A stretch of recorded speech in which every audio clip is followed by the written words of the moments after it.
after we have just spent a wonderful hour reading through her recently filed brief. So now all of us are erudite, cogent, and ready for this discussion. So you are known as Towel Mom to very many of the listeners here, but would you mind giving us a little bit of introduction to the work that you do, and then we'll lead up to how that work culminated in this recent lawsuit? Thank you. Okay. First of all, thanks for having me. You know, I know very little about tech, and I don't like doing these kinds of things, except if it will help promote some of the work I do. And thank you for offering to do that. Yes, my background, as you know a lot of it, but I was a prosecutor as a new lawyer. It was the first job I had as a lawyer, and it was a place where I organically uh, observed the many ways. You're not smoking. What is that? Oh, it's a vape. Continue, please. Oh, that looks like smoke. No, continue. I'm sorry. I can't help No, myself. that's okay. You were saying you were a former prosecutor. Yeah, We and all I understand. want you to live forever, so I don't want you doing health things to harm your health because I love you. But anyway, okay. So um, I watched firsthand as the legal system disproportionately caused harm to female victims. Lots of victims suffered in the name of due process for the accused. Victims were maltreated, but it was disproportionately happening to women. And I would object and tell the judge, you can't do that. You can't discriminate against women because you're the government and it's not allowed. And judges would say, Attorney Murphy, your job is to state the law. You're the prosecutor. Your job is to state the law, not complain about it. If you want to change the law, you have to get a different job. And I eventually just took that very seriously. And after 5 years as a prosecutor, I said, okay, well, that's what I'll do. I'll leave the DA's office and do something that is creative to inject a voice for victims into the legal system. So this was in the early 90s. And I said to myself, I'm just going to do this for a year. I'm going to try to file cases to object to what I saw was happening to victims, especially women. I'm just going to do it for a year. And then once I'm done, I'll get a real job as a lawyer. And, that was 40 years ago. So the reality is for lawyers who see things that are unjust and that it's a systemic problem, you want to do something about it. Lots of people become lawyers because they care about injustice and they want the skills and the licensure to be able to do something about it. But I don't think we quite know what we're getting in for. So getting into. So for a while, I just thought I was going to do some of this work and then leave and do quote unquote real lawyering. But every time I pursued a case or fought for somebody, it unveiled another layer of problem. And so my commitment against my will became a lifelong one. And eventually, because of the cases I would file, and I did a lot of work that was like, let's say I would inject a pleading of some sort into a criminal case, and the judges would say, "Well, you're only a your client is only a victim. You can't file stuff. This is a criminal case." And I'd say, "Well, yes, I can." "Well, you don't have standing." "Well, yes, I do." "Well, why do you have standing?" I'd say, "Because the court sent a court order to my client, and you can't just impose a government compelled court order on a human being and tell them they have no voice to object if it's objectionable. If you want to drag my client in, you're bringing my client in with rights to say, I object. We might not win, but we get to speak." And, over time, that doctrine developed that victims do have a right to be heard. Victims can speak in criminal cases, not on all issues at all times, but certainly if a victim receives a summons or a court order and either to show up and testify or produce records, for example, therapy records, phone records, that comes with standing to object. The judges didn't want me to show up. They didn't want victims to object, but it was constitutionally mandatory that they allow a victim to object. It's called due process. So I was really the first lawyer to do that, to show up and say I object, and have to deal with judges saying you have no standing. And so I had to argue standing doctrine in many cases. I still do. And most lawyers don't ever do that. Most lawyers don't ever argue about standing because it's such an unusual objection. And everybody kind of understands that if you're in court, obviously you have something to say, you must have standing to say it. But for me, because I go in on behalf of either a woman or women as a class, there's a lot of systemic objection baked into this notion that women ought to just obey, not object. And that kind of discriminatory attitude toward women was evident to me early in my career because, for example, in a criminal case, if a defense attorney got a court order against, let's say, the New York Times to force them to reveal a confidential source, and then my client, a woman, got the exact same court order and was asked to turn over, let's say, her medical records that were unconnected to the crime, I would show up, the lawyer for the New York Times would show up, we'd both make exactly the same objections, in the sense that this was an imposition on a third party that was imposing on constitutionally protected rights. And the New York Times would get the red carpet and the judges would say, oh, whatever you want to file. Yes, so glad you're here. What would you like to say? No one said you don't have standing. But then they turn to me and say, well, you don't have standing. You're just a victim. And I'd say, how am I different? What, in a legal sense, how am I different from the New York Times? And then there were also occasions where, the judges would say, your client just has to turn over her medical records, turn over her phone records, turn over her therapy records. And I'd say, well, what about her attorney-client records? Because I've got a file this big filled with information from my client who's talked to me about the crime. She's revealed all kinds of things. And here's my file, judge, 500 pages big. Should my client turn over her attorney-client file? Because if your argument is the defendant has a right to look at information that contains statements about that a victim makes about a crime, why can't the defense ask for my attorney-client file? And judges would just scream and yell and slam down the gavel and say, stop talking, just stop talking, because there was no legitimate difference. And I would say, but here's my file. And this file could contain evidence that proves the defendant's innocence. Do you want my file? And they would say, if you say another word, I'm going to dismiss the charges. I was just trying to provoke the court into explaining, why would you disrespect a victim's medical file and respect my file if the goal is to give the accused what he or she needs in order to, prove their case or disprove the government's case? And do police do this a lot as well? Will they come to you and say, yeah, just give us we want everything that the victim told you, every statement she made to you as her lawyer or he made, we want all of her medical records? I've never had a cop ask for anything. No. I mean, I've had them ask, but then I say, well, why would I give you that? That's irrelevant, privileged, confidential. No, you can't have it. There have been times, to be honest, when I know what's in my client's phone related to the crime. And so I will come into an agreement with the police because I think it's helpful to my client. Or even if it's not helpful, I'll say, okay, I agree that statements made in the immediate time period before and after the crime are fair game. And I, as an officer of the court, will go through the phone and send you screenshots of what I decide is relevant and discoverable under, some version of Rule 17.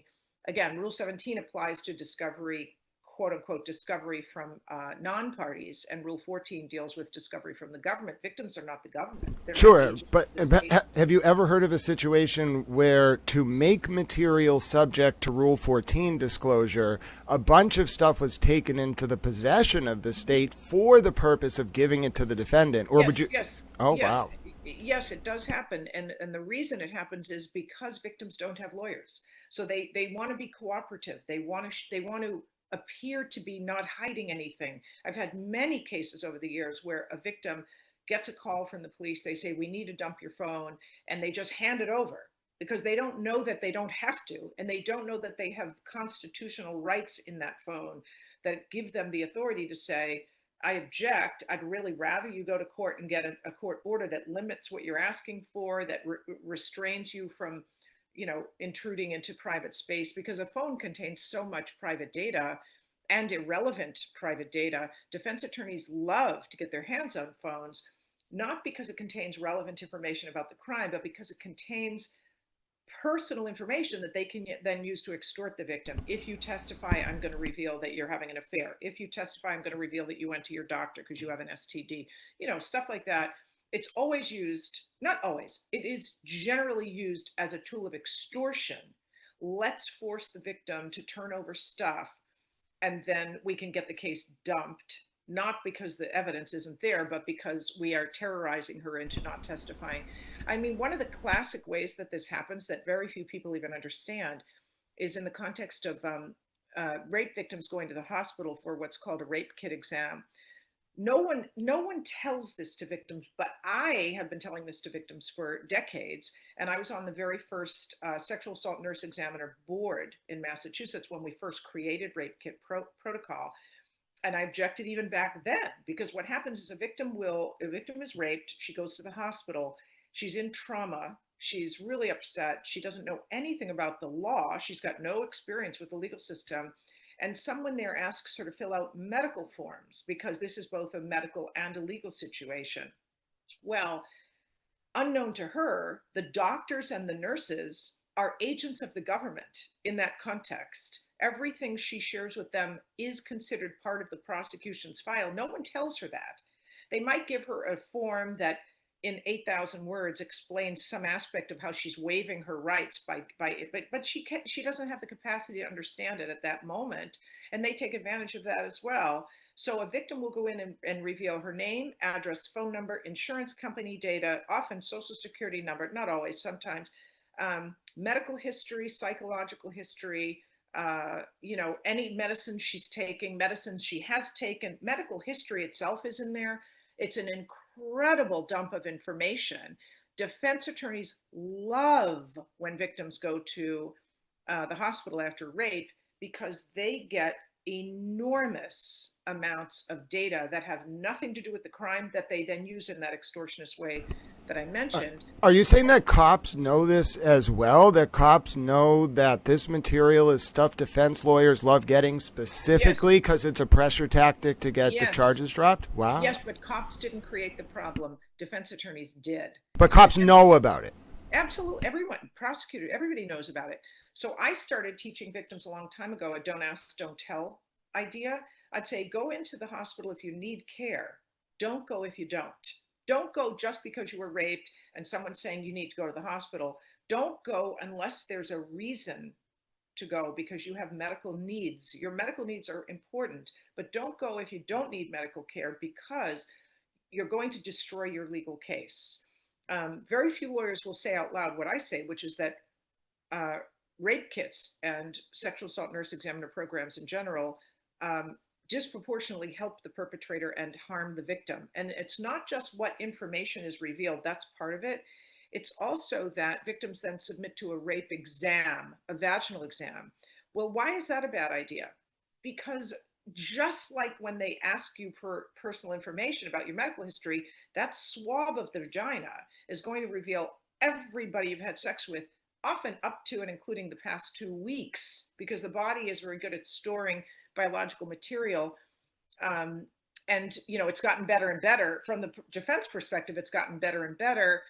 They might take your underpants and do a different type of swabbing there. And underpants, you can't even wash DNA material out of underpants, so they can find historical information there as well.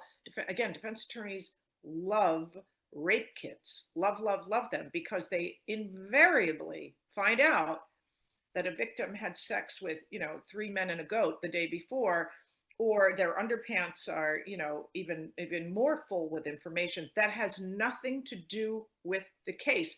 And what do I mean by that? Well, if you don't know who the perpetrator is, then of course you want to do a rape kit. You want to find out whose DNA is in your body so you can go get it.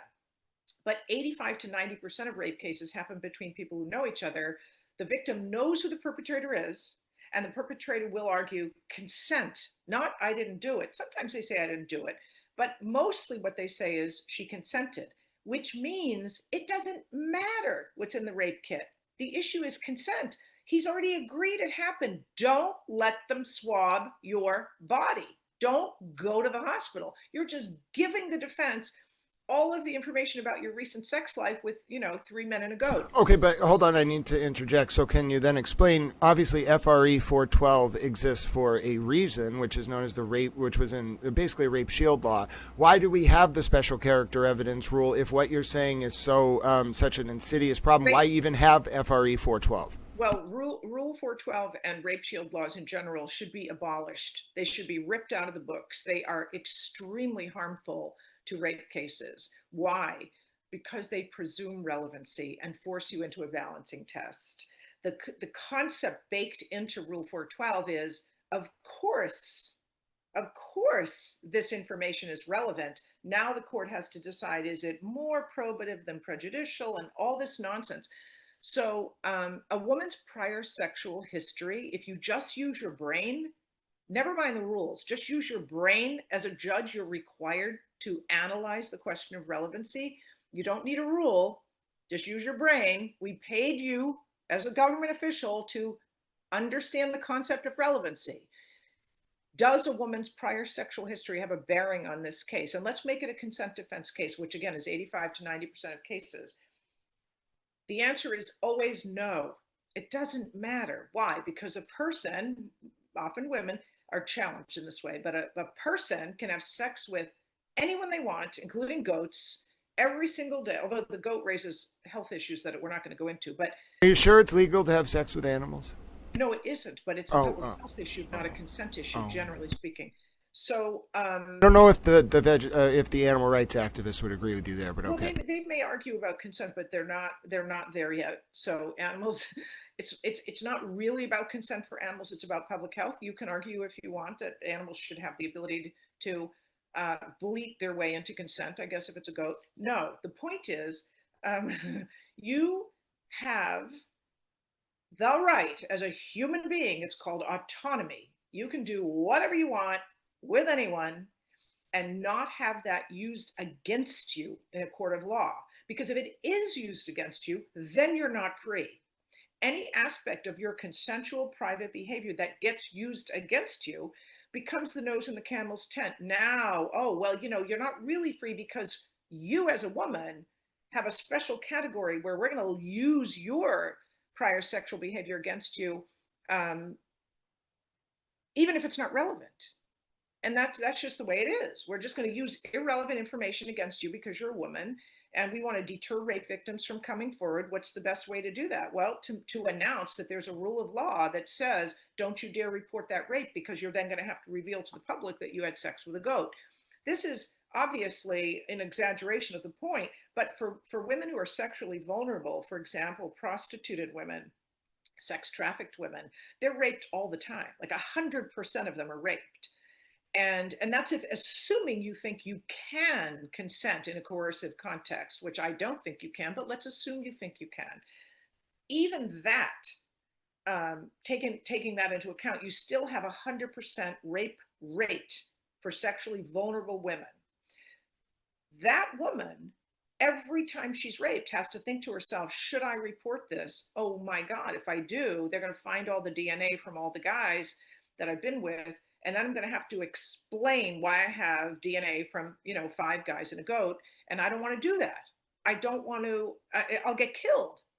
Sometimes it's just, I'll get killed if I tell who those DNA contributors are, or I don't want to go through it. I don't want anyone to know this is how I live my life. So it really works well to silence marginalized women, which, by the way, then increases profits for the porn and sex trafficking industry. And these questions are always about money. It's always about money. An enormous amount of money is made from the abuse of women, whether sexual or not, because of these industries. And anything that's done to make rape law more effective, anything that's done to better protect women from violence, is by definition a thing that will reduce profit margins. So we just don't have a legal system for money reasons that is willing to change things to better protect women from harm, which is why we have such disproportionately high rates across the country, but certainly, especially in Massachusetts, where the industry has a stranglehold on the legislature and other branches of government. You know, you're talking about a system where if you even dare object to the fact that we have incredibly high rates of rape, abuse, trafficking in Massachusetts, it falls on deaf ears. Women in Massachusetts die at very high rates. We are raped and beaten at very high rates. And it's not a surprise then that the Massachusetts hate crime law doesn't even protect women. Every other state in New England captures women as a category under its hate crime law, except Massachusetts. And that's because the industry is so influential here. It has successfully insulated Massachusetts from pressure, political pressure to protect women against targeted harm that they endure because they are female. So if I beat the hell out of you because you're Black or Irish or trans, you are, that's a hate crime. But if I do exactly the same thing to you because you're female, it isn't. And not surprisingly, then the number one crime might not be number one in, it might be number two in a couple, but the number one crime in every district court in Massachusetts and in every municipality in Massachusetts is domestic abuse. Because why? It's not prosecuted. And if the message to the perpetrators is, this is a crime you're not going to get in trouble for, of course they're going to keep doing it, especially when there's money involved, which again brings us back to the industry problem. Yep, and we're hitting a lot of different topics, but just a few things. One, a lot of people had questions about why DNA is kind of a distraction, and it's because identity isn't the issue. The crimes Right. have multiple components: at the actus reus, the act requirement, the mental requirement, the identity requirement. But if you're not disputing your identity, you're disputing the mental state, then the Right. DNA is not probative. Not mental. It's not mental state. Well, I mean, I guess it is, but the point is, let me. That's a good point because it brings me back to what I neglected to say, which is, even if the issue at trial that's in dispute is not consent, even if I'm sorry, not identity. In other words, everyone agrees that what's really in dispute here is whether the woman consented. If you're a judge with a normal working functioning brain, all you have to say to yourself is, even though this is a consent offense case, or to some extent even if it's an identity case, all I have to do is figure out for myself whether her having sex with someone else 2 days before the crime bears on the question in dispute. Does it help elucidate the truth around the question of either who did it or whether it was consensual? There are no circumstances, none, where you can persuade me that someone's sex a couple days before a crime has a probative benefit to answering any of those questions. I didn't say I don't want a woman who doesn't know her attacker to not go to the hospital and get the DNA test done, because you got to find the guy, right? You got to find the guy. And once you do that, the guy's not going to dispute at trial that that's his DNA once the test is done. So it's not, unless it's in dispute at trial, you can't bring up stuff to resolve the disputed question. It has to be in dispute or you can't talk about stuff. So what happened in terms of this question of DNA and rape cases is, many years ago, 50 or more years ago, judges weren't doing a good job applying the concept of relevancy. They were saying things like, well, if she consented with that guy last week, she probably consented with this guy tonight on the night in question. It was such an irrational application of the concept of relevancy because, again, it doesn't matter. You can consent 5 minutes ago. It doesn't mean you consented at this moment. And by the way, to the extent anybody cares, you can consent and then change your mind. Like while you're in the middle of consenting, you can change your mind. This goes for males and females and everybody and all the other categories. It doesn't matter that you consented. You never give up your authority over the body. Why? Because there's no such thing as slavery in this country. Nobody ever owns you. Nobody ever wins your decision-making authority because you agreed to consent to something at that moment. It is only that moment where you can give up your authority over yourself to another, and then you don't have to keep giving it up. I had a case called I was involved in a case in California called John Z many years ago.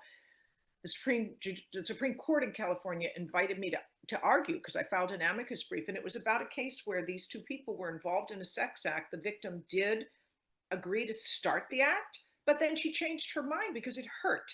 Well, the guy said, just give me a few minutes. She said, no. He said, just a couple of minutes. No.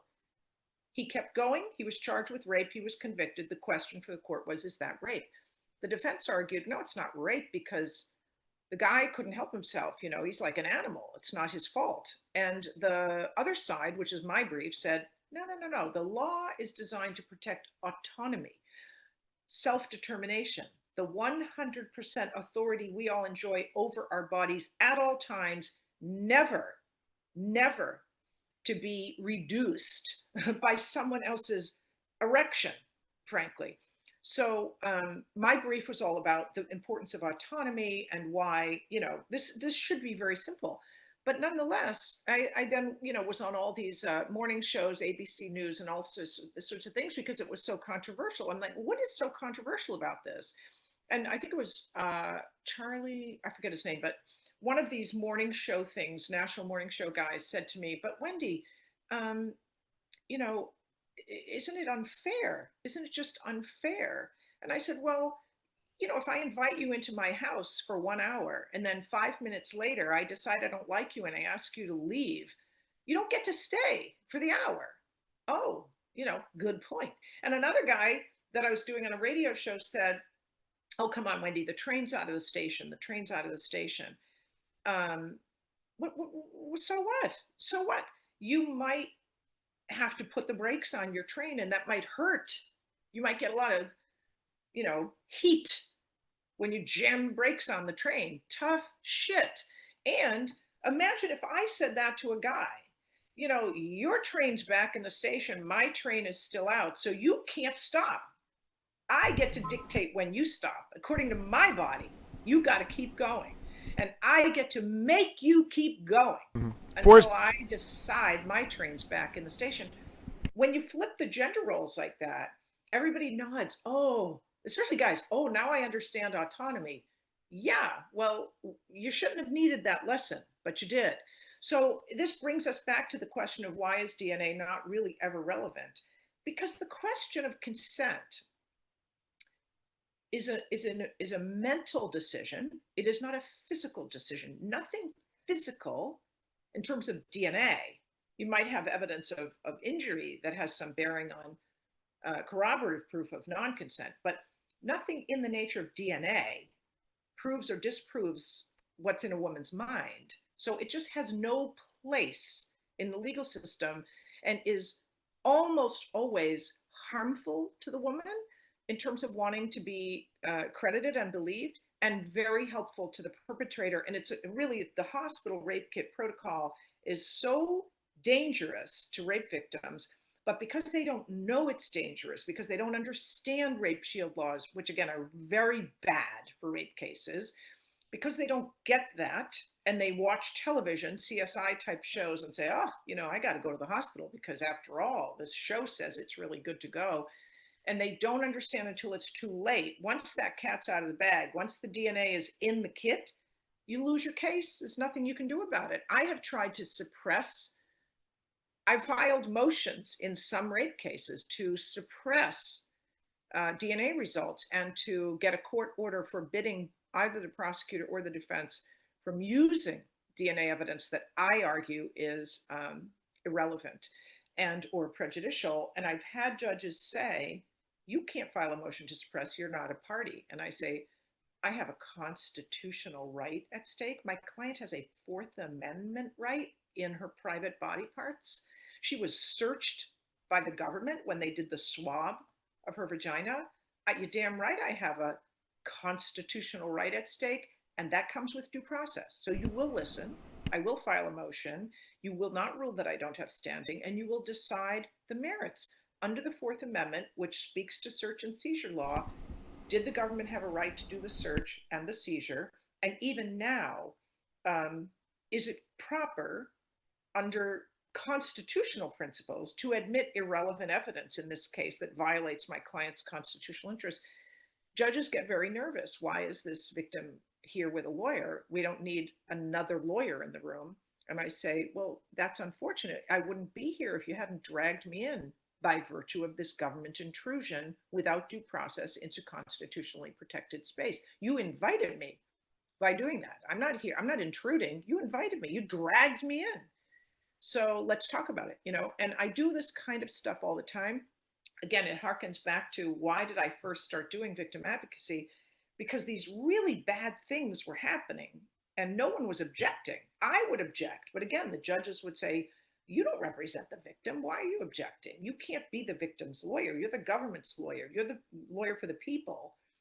And I would say, well, when you discriminate against women and the defense likes it because they're getting benefits out of that, and I'm the government and you're telling me I can't object because I'm the prosecutor, but I see you discriminating against women, who objects for women? Who corrects you? Who holds you accountable for violating the Constitution by discriminating against women? And you think you can do it because she doesn't have a lawyer in the room, but I see you doing it and I know you're the government. What are you saying? You can just do it because no one's here to object? No.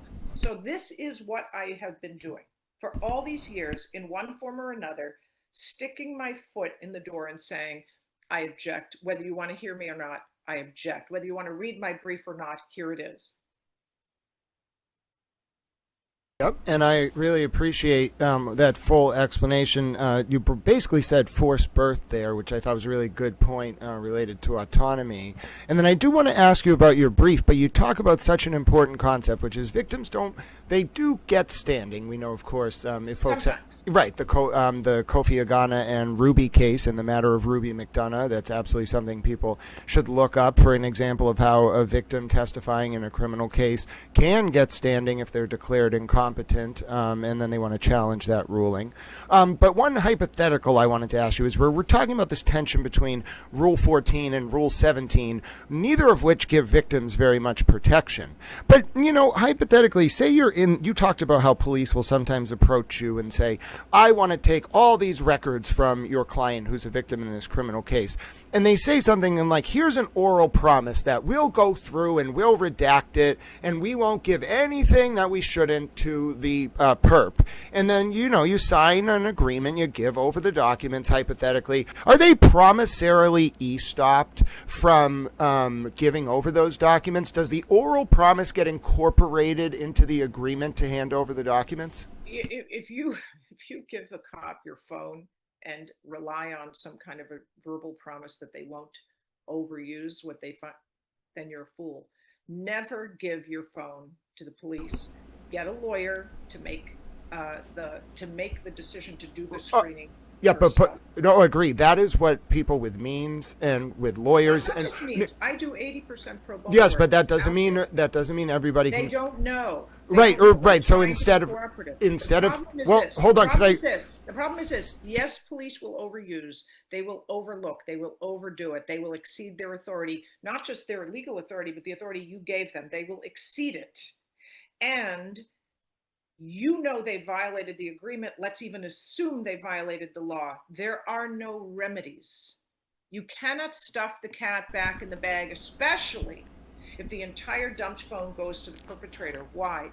Because as we learned in many cases, once the defense has stuff, they are not restricted from using it. You can argue all day long they shouldn't be allowed to use it because it was wrongfully obtained. The only person in a criminal case who can be stopped, you're using a civil principle there, that's an equitable principle. It does not apply in criminal cases. But protective orders do.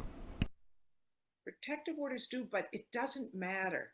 I've had protective orders in many, many cases over the years that are supposed to protect victims. When they get violated, there is no remedy. Well, yeah, unless you're in front of like a federal judge who actually cares. But let me ask you this question. Federal courts are different. But let me ask you a question. I know you are very hardened to this work, but can we really expect someone who has no involvement or history with the criminal process, someone who knows very little and puts a lot of faith in, for example, prosecutors, police, the people that you might feel are not trustworthy because they'll overstep, but who a regular person off the street is going to say, that's a cop, that's a badge, that's a prosecutor, they do what's right. How can we expect them to know in that moment that they're going to be misled? How can people be empowered to do that? You can't. That's why I teach a don't ask, don't tell policy. On the back of one of my old business cards, I have what's called victims' privacy Miranda rights. And I've had these for 30 years. I used to hand them out all the time. The back of it is called victim privacy Miranda rights. And it says, as a victim or a witness, you have the right to refuse to answer questions regarding the following categories. You have the right to refuse to produce information. You have the right to this, that, and the other thing.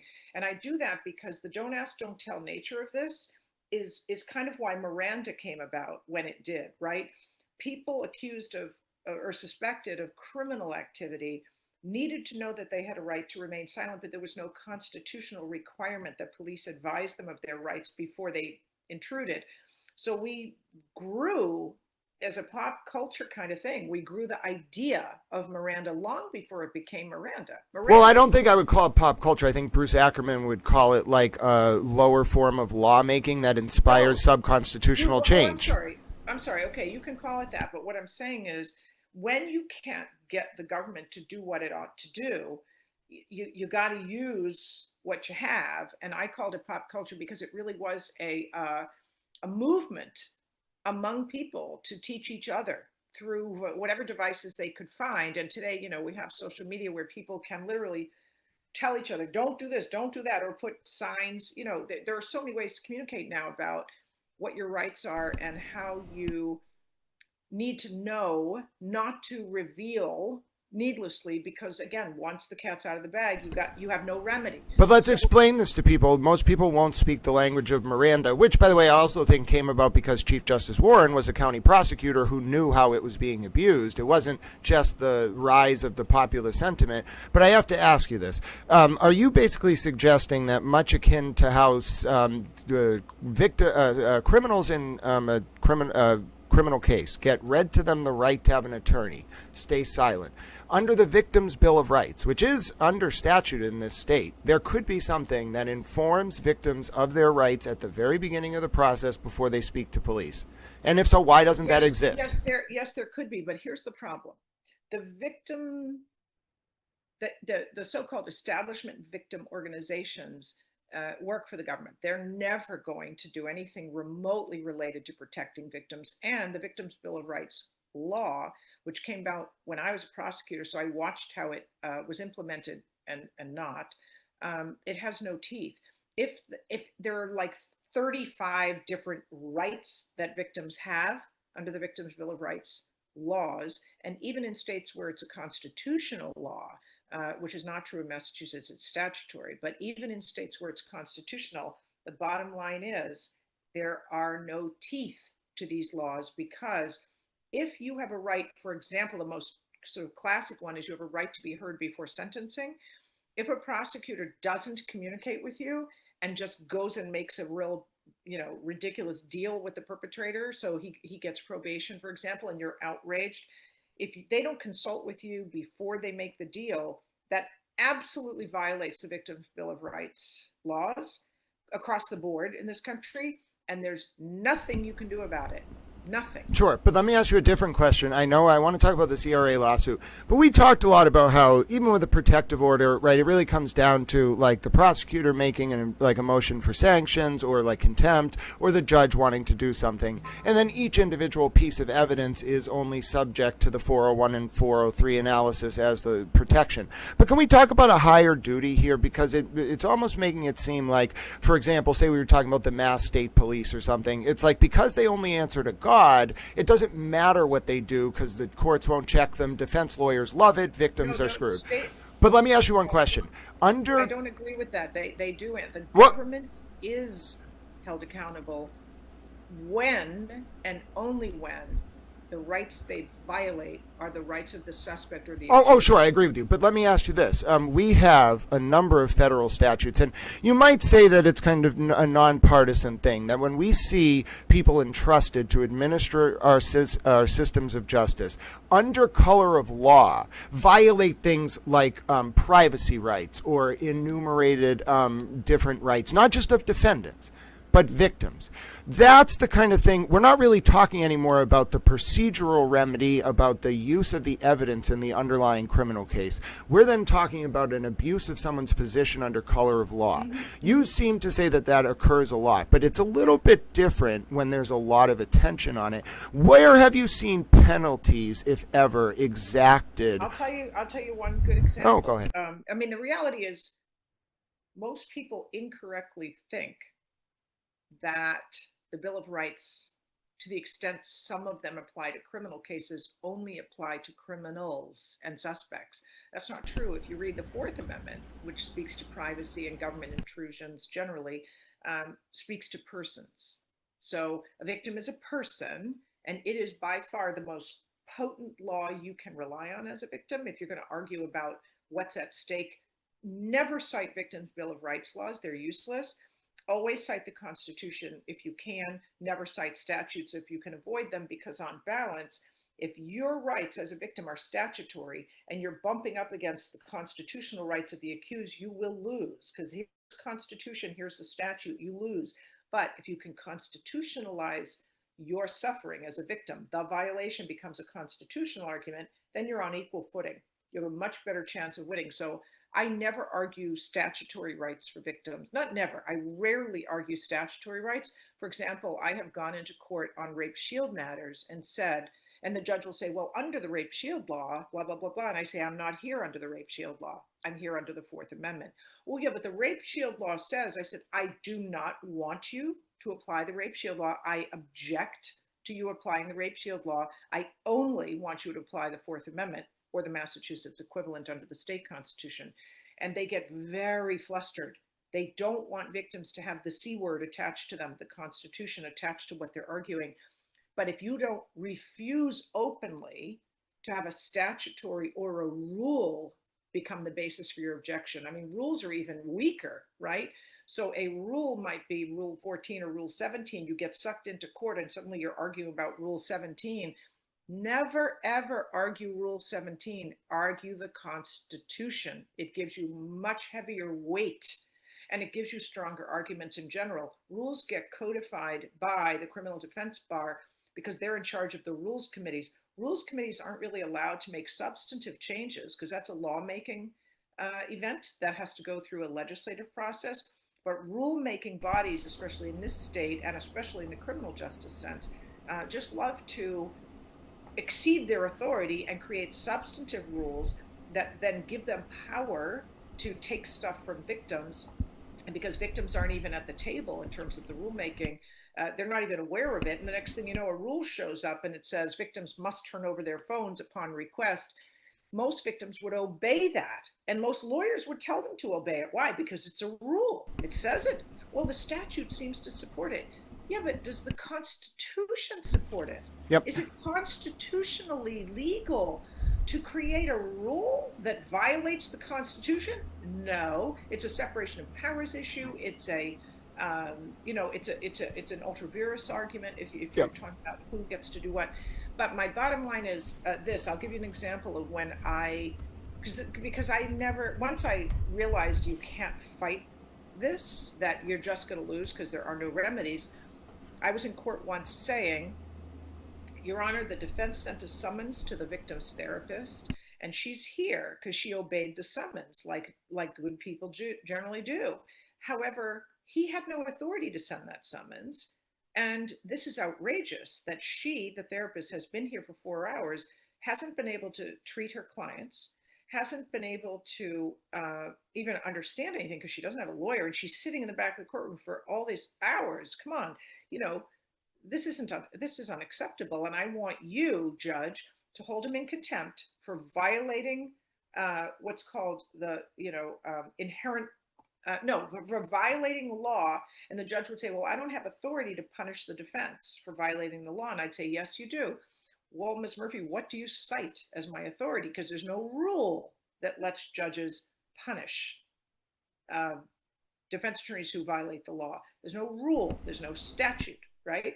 So I said, I cite the inherent authority of the court. And if you look historically at the common law around judicial powers, there is a doctrine called the inherent authority rule. very rarely is it used, because usually there's a rule somewhere that speaks to what a court can and can't do. I said, I cite the inherent authority of the court, and in addition to you punishing this lawyer with contempt, which you have the inherent authority to do, I want you to submit A BBO. Board of Bar Receivers. The judge said, I can't do that. I just don't know. Well, the judge did that to Tim Bradle, I'll tell you, in one of the cases from about 10 years ago. Well, but the criminal defense bar really controls the BBO, so that's not. Oh, I agree, unless you upset bar counsel, and then it doesn't matter how much influence you have. Criminal defense attorneys almost never get in trouble with BBO, because there's this understanding, wrong though it is, that criminal defense attorneys can do whatever they want. Defense at any cost is the baked-in philosophy. So if you have a public hearing in front of the BBO where the bar counsel's really upset, you really went over the line. You went over the line, and maybe they're yelling at you, but it's still meaningless. Well, even unless you got sanctioned with, your license being suspended or revoked. They won't suspend a defense attorney's license for behaving badly. It's just not going to happen. I think you're a little jaded, but it's very important that. I've never seen it. Sure. I agree. But anyway, here's what I did.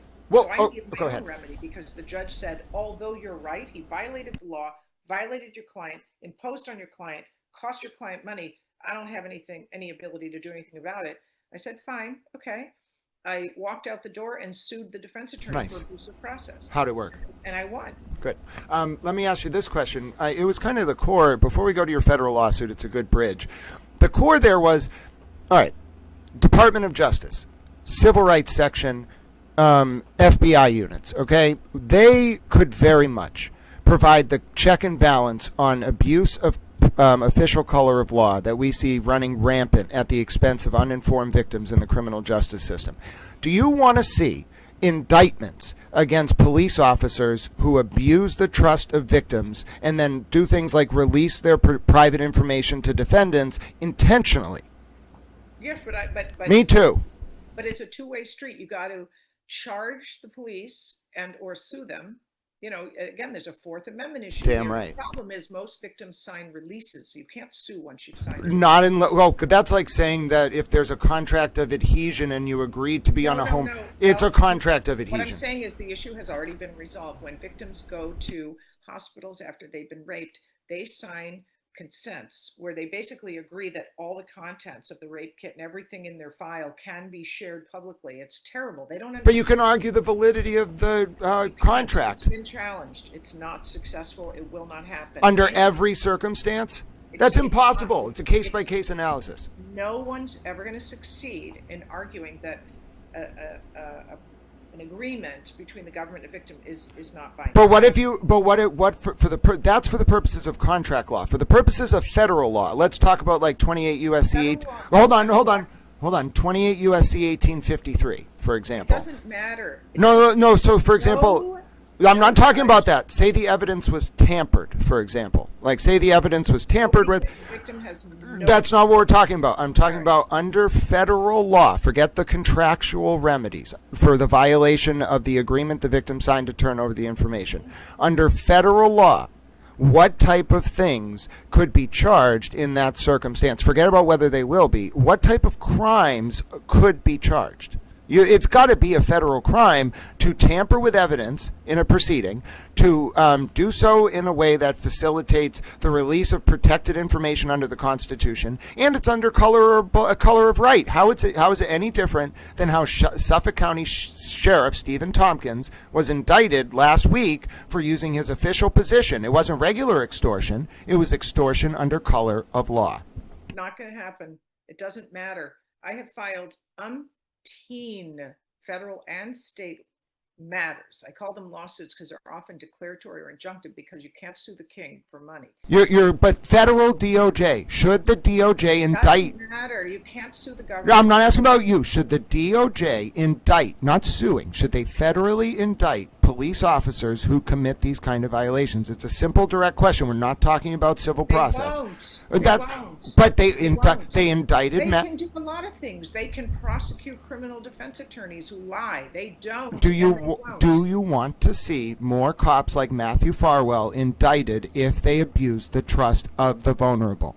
You can argue all day long that it's the right thing to do. It's not going to happen. Don't waste your resources. Get focused on other types of remedies. No, I want to see them federally indicted. It's not going to happen ever. They indicted Matthew Farwell. That's a murder case. That's different. Okay, what if it was covered up? What if you want a remedy against bad behaving government officials? You need to think about filing what are called creative litigation options. So mandamus, declaratory relief, injunctive relief, some of the writs, special writs, anything you can file against the government where you're not asking for money. Sure. Is far easier to do because the court will actually listen. The court will analyze. Did they act within their authority? That doesn't require a payout at the end. It requires an analysis of what their authority is and did they exceed it. Can you get injunctive relief? In other words, they did this. Can you now stop them from doing it again? Can you get declaratory relief, which is just a court saying this was illegal? Now, you might think that's not worth much, but a court ruling that a cop violated the law, even if it doesn't come with a money award, is huge. Oh, yeah, sure. And let me ask you just one more question, because maybe we misunderstand. It's the murder is in the original jurisdiction of the state police, right? So the feds can't actually charge a murder. What they charge in the case of Sandra Birchmore was murder of a cooperating federal witness under 28 U.S.C. 1853. Now, the reason I ask that is, originally the same state police unit that investigated Karen Reed for John O'Keefe's death investigated Matthew Farwell for Sandra Birchmore's murder. And both Brian Tully and Yuri Buchanan used to work in Stoughton with Matthew Farwell. Now, what would you say if indictments came down federally for the MSP unit who covered up Sandra Birchmore's murder? Would that surprise you? Anybody who covers up a murder should be indicted. I mean, that happens all the time. It does? Cops get indicted for covering up the murder of a girl? Yes, they do. When was the last time you saw that other than the Farwell situation? It happens a lot. I mean, I've seen it many times. I'm rolling my eyes at you. I've seen it many times in my life, cops and prosecutors who cover things up and get caught. They don't usually get caught. That's the problem. And this case, is a good example of what happens when they do get caught. But the reality is it happens. It happens. If you cover something up and get caught, and there's the political will to do something about it, which often means somebody has to die first because they won't do it if it's not a dead body. But yes, it does happen. Yep. And people get thrown out of office. And even you sometimes see even judges getting involved in payoffs. Do judges take payoffs sometimes? Yes. Do they get caught? Very rarely. Yeah, state police. Yeah. And so do I want to see judges get prosecuted if they take payoffs? Yes. Good luck. Well, that wasn't the question. Was about, do you want to see the state police get prosecuted? I'm just saying but the judges are the government, police are the government, prosecutors are the government. Anybody acting on behalf of the state should be sued when they violate the law, but you can't sue the king, and they all fit the definition of the king. So what can you do? You got to do creative legal options like mandamus. And indict them. And that's why I think Matthew Farwell. It's not going to happen. The king protects the king. Yep. And that not going to happen except when there's a dead body. Not going to happen. You see it once in a while, usually because there's a dead body or a lot of public clamoring. But generally speaking, the government protects the government. Why? Because there's something at stake that's common to all of them. It's called a pot of money. The state protecting the state is thing one. No, and you're absolutely right. And I think, except in the very rare cases, this behavior goes completely unchecked constantly. And what you've brought up there is that the reason why people treat victims with abhorrent neglect and, in fact, in some cases, abuse, even when they're within the system, is that they feel untouchable. And so they feel untouchable because they are untouchable. That's not how they feel. It's generally true. Right. It's like why men rape. Because 99% of the time they get away with it. Men wouldn't rape if they thought they'd get caught. There's a lot of research around that. You can go after the government, but you have to be clever. For example, the Supreme Judicial Court decided a case this week against a select board in Nantucket. A woman who was a family who was very upset about disgusting racist language being spray painted on a building that was black. Church. I don't know if it was a black church. It was a community house of some sort where it was clearly attached to black people. they were upset that the select board was covering up information about who actually did it. So what they did was try to speak about it at select board meetings. And they would go, the people who cared about the cover up would go to the select board meetings and say, I'd like to talk about the cover up. I'd like to talk about the police not investigating. I'd like to talk about this board not holding people accountable. And they got shut down. Over the course of time, these people who were angry about the cover up said, we're going to go to court and sue you. Well, guess what? You can't really sue for money. And so they didn't. They sued for a violation of free speech. What that probably means is, best case scenario, they win the point, which the Supreme Judicial Court said, yes, this is a violation of free speech. You can't be silenced. You can do whatever you want at a government meeting. You can be rude. You can be, you can accuse people of corruption, and you can't be silenced. But you don't necessarily win money. What you might win is a ruling that this can never happen again, which puts the board back on its heels. They behave better. Why? Because now they're afraid that maybe the next case will be a money case, because there are exceptions to that rule that you can't sue for money, and those tend to involve things like the loss of qualified immunity, like violations of civil rights under 1942, 1982. 81, 83, the kinds of cases where you're not quite immune anymore because it's the Constitution. Because you were acting under a color of right and you violated a principle.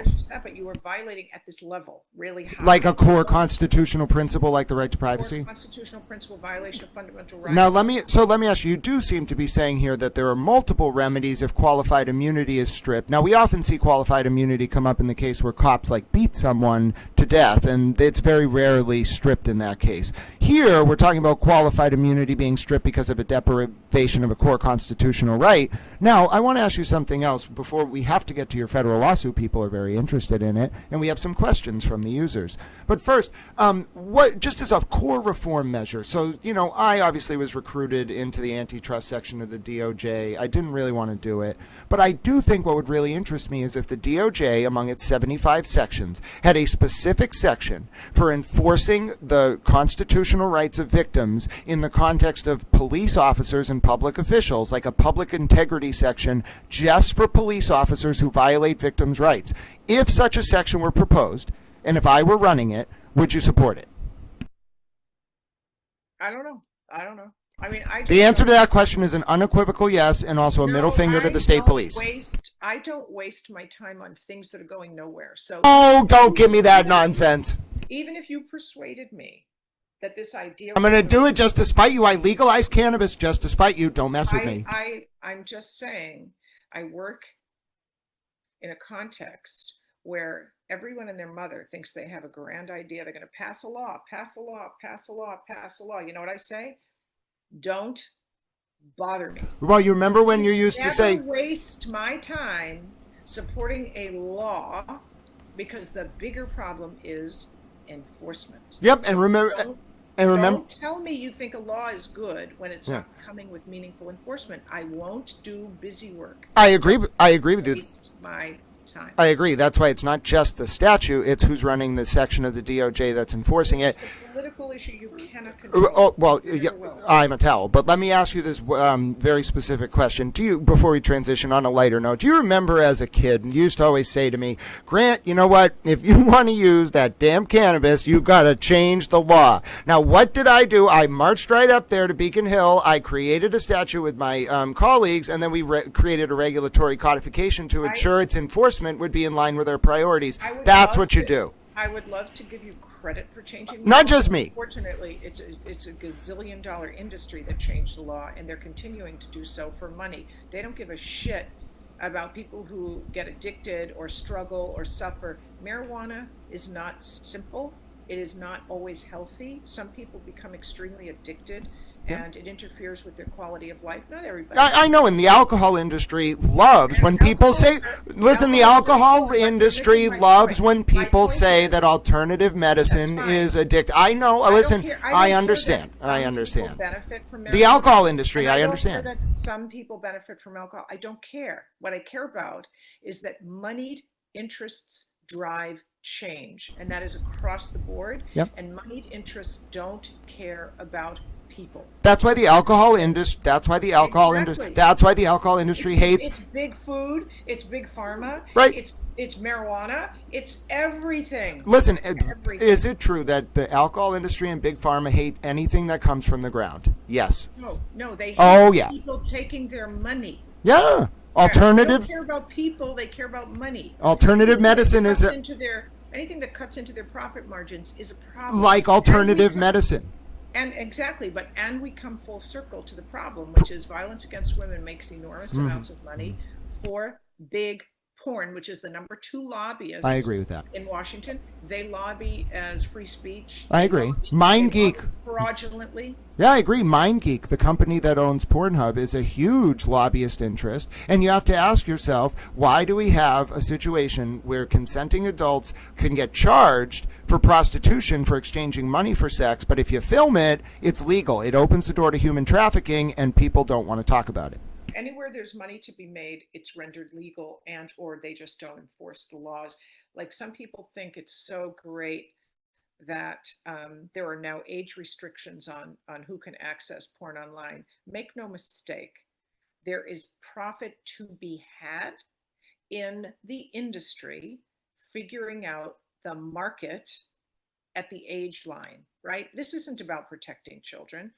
The kind of money we're talking about is so powerful that you could even end up voting for a law that appears to be about, supporting bike lanes, and it's actually funded by the trafficking industry for some reason. It's so hidden. These dollars are so hidden that when you think you're voting for something that looks good, like there have been some recent changes in laws around strangulation, both in Massachusetts and around the country.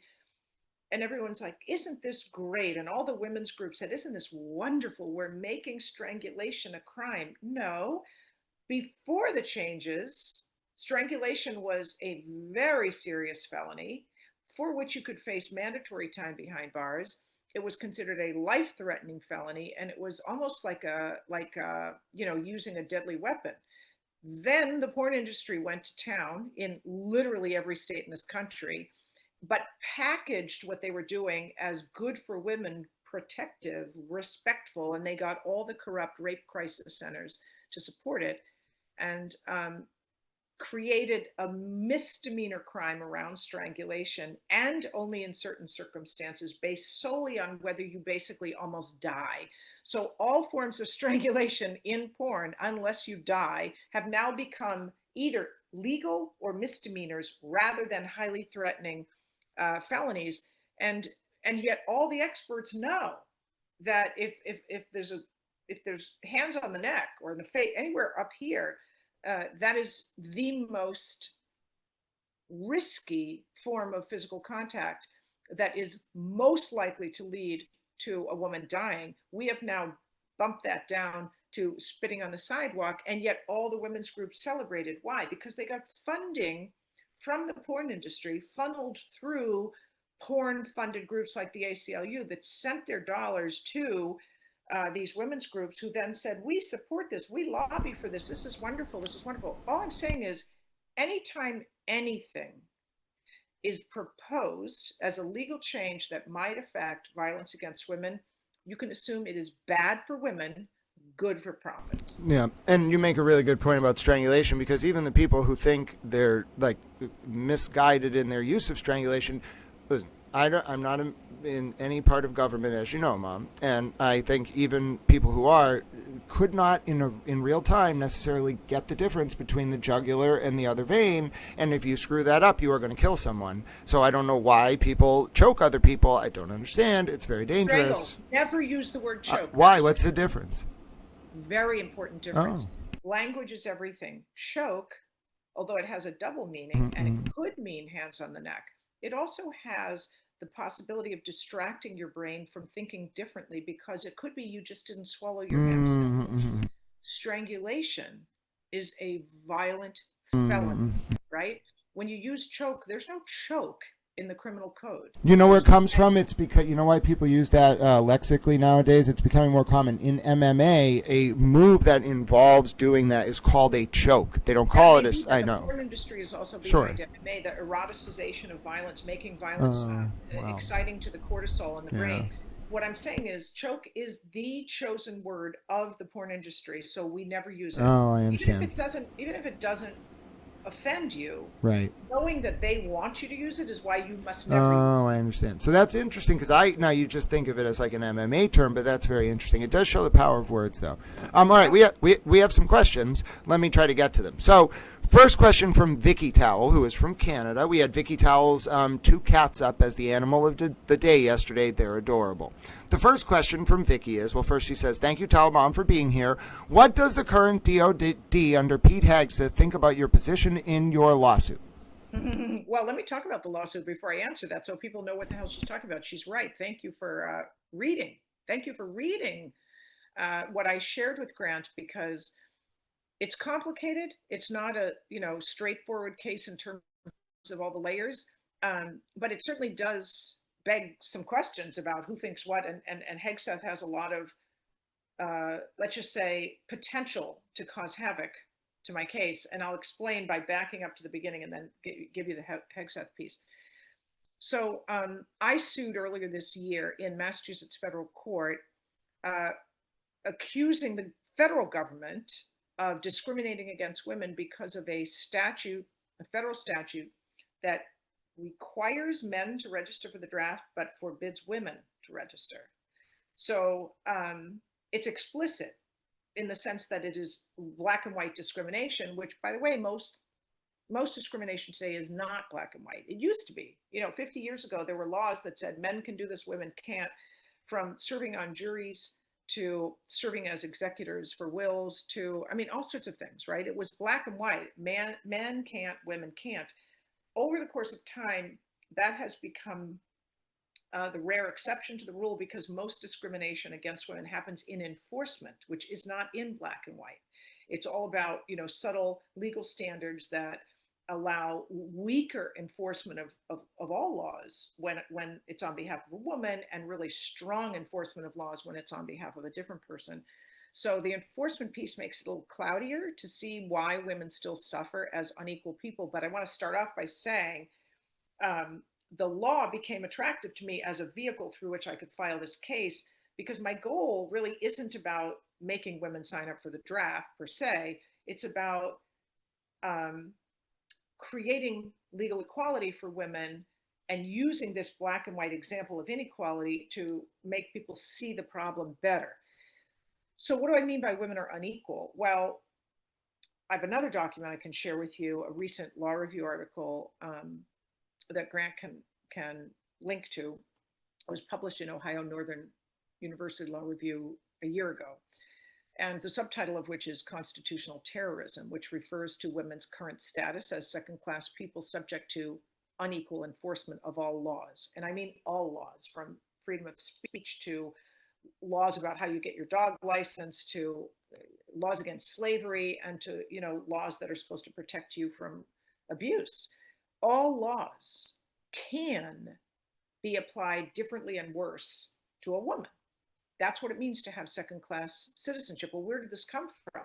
Well, historically, our original Constitution was very explicit that men have rights, and although it didn't say women don't, by use of the word men, it was clear that women were not in the game, if you will.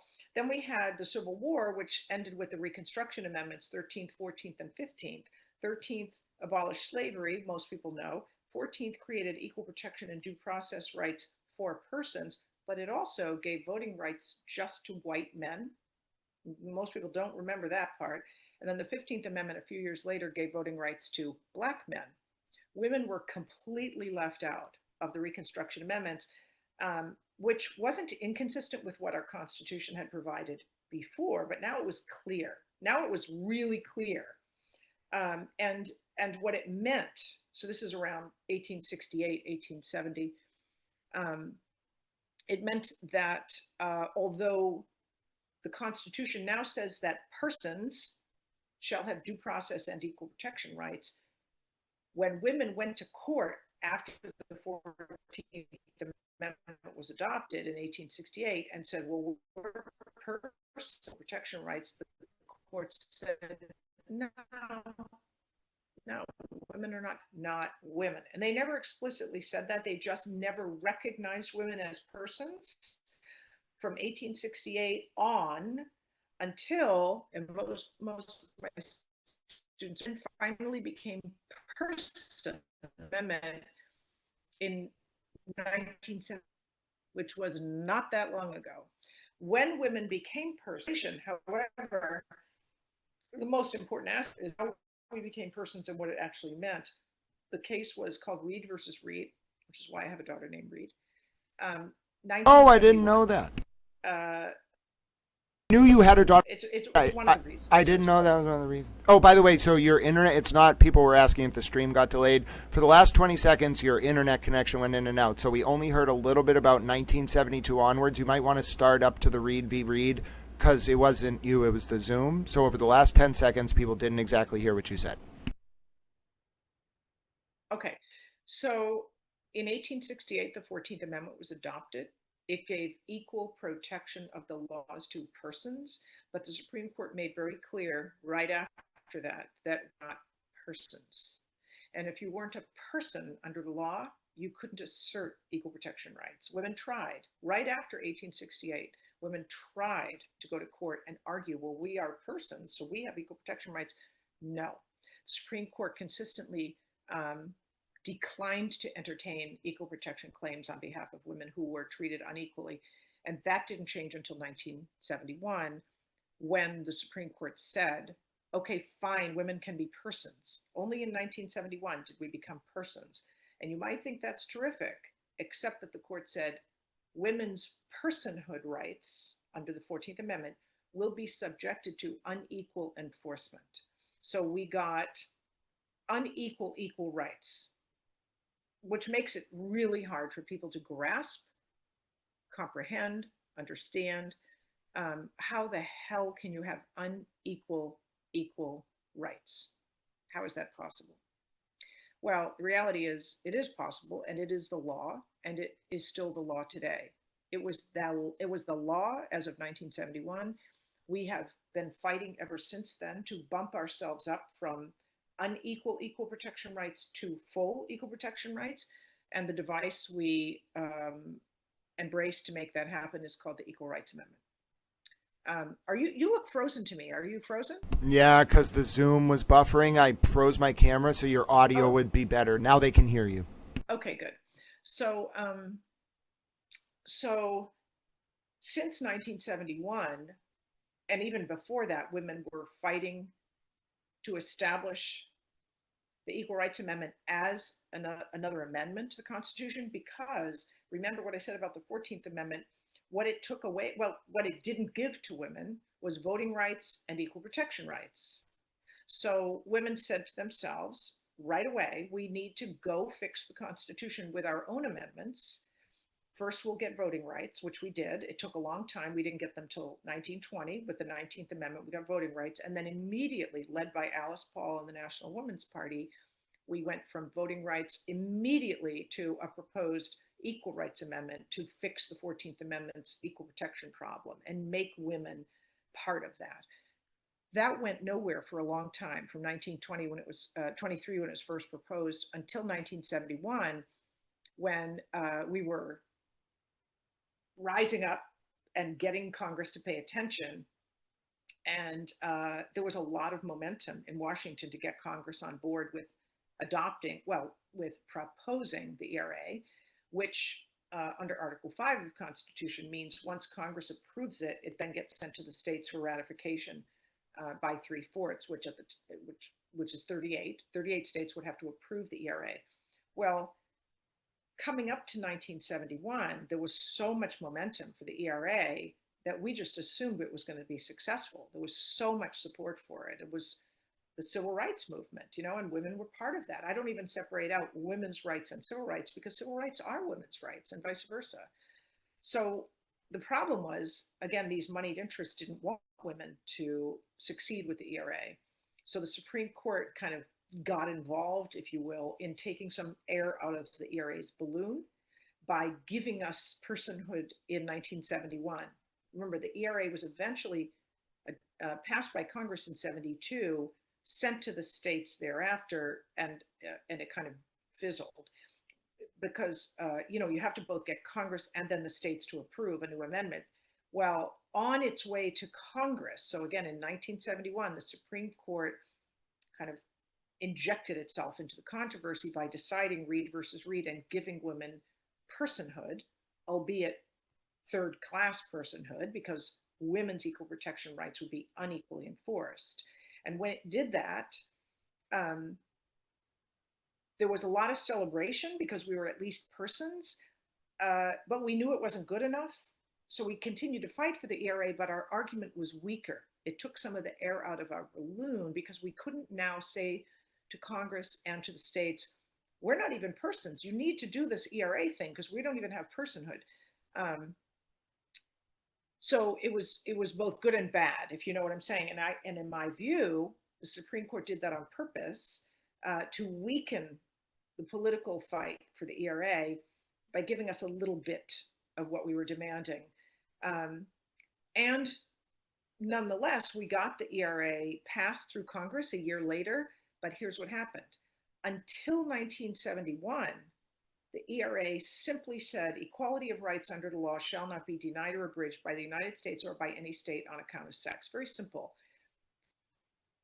Because of the Reed versus Reed case diminishing public demand for the ERA, just, saying we already gave you some of this, so you don't really need it anymore, Congress was able to attach a restriction to the ERA, which was a 7-year deadline, meaning Congress will pass the ERA, send it to the states for ratification, but the states only have 7 years to get it done. Before 1971, and from when it was first proposed in 1923, there was no deadline. The 19th Amendment didn't have a deadline either, and it took us a long time to get that done, so it's good it didn't have a deadline. Well, we also didn't want a deadline on the ERA because we knew, geez, it took us that long to get the vote. We'll never get this done in a short amount of time. We need however long it takes. But politically, Congress couldn't get away with attaching a deadline until Reed versus Reed. And then they went right to the deadline, stapled the deadline to the ERA, and it went right through Congress only after the deadline was added. And hold on, I'm audio only. We had a question about what a deadline is. So you did a really good job. I think a lot of people get that. What the Equal Rights Amendment is to make up for the fact that the 14th Amendment really didn't protect women. Now the vote has been checked off, so to speak, but the due process equal protection part not checked off. And what people are wondering is, you're talking a lot about a deadline. I think for you and I, it's parlance. But a deadline is how long the appropriate or requisite number of states technically have to pass an amendment. Now, what you're saying is you can attach a deadline outside of the amendment, but that doesn't make it a deadline. It's just words on a piece of paper. But what is a deadline in what is this all about? Why does this matter to whether the ERA is valid?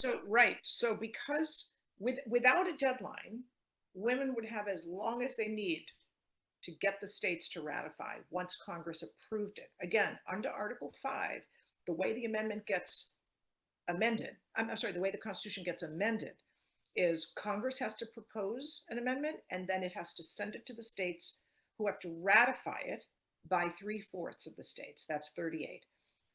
Without a deadline, we could take as long as we need. Once Congress passes it, we can take 500 years. It doesn't matter.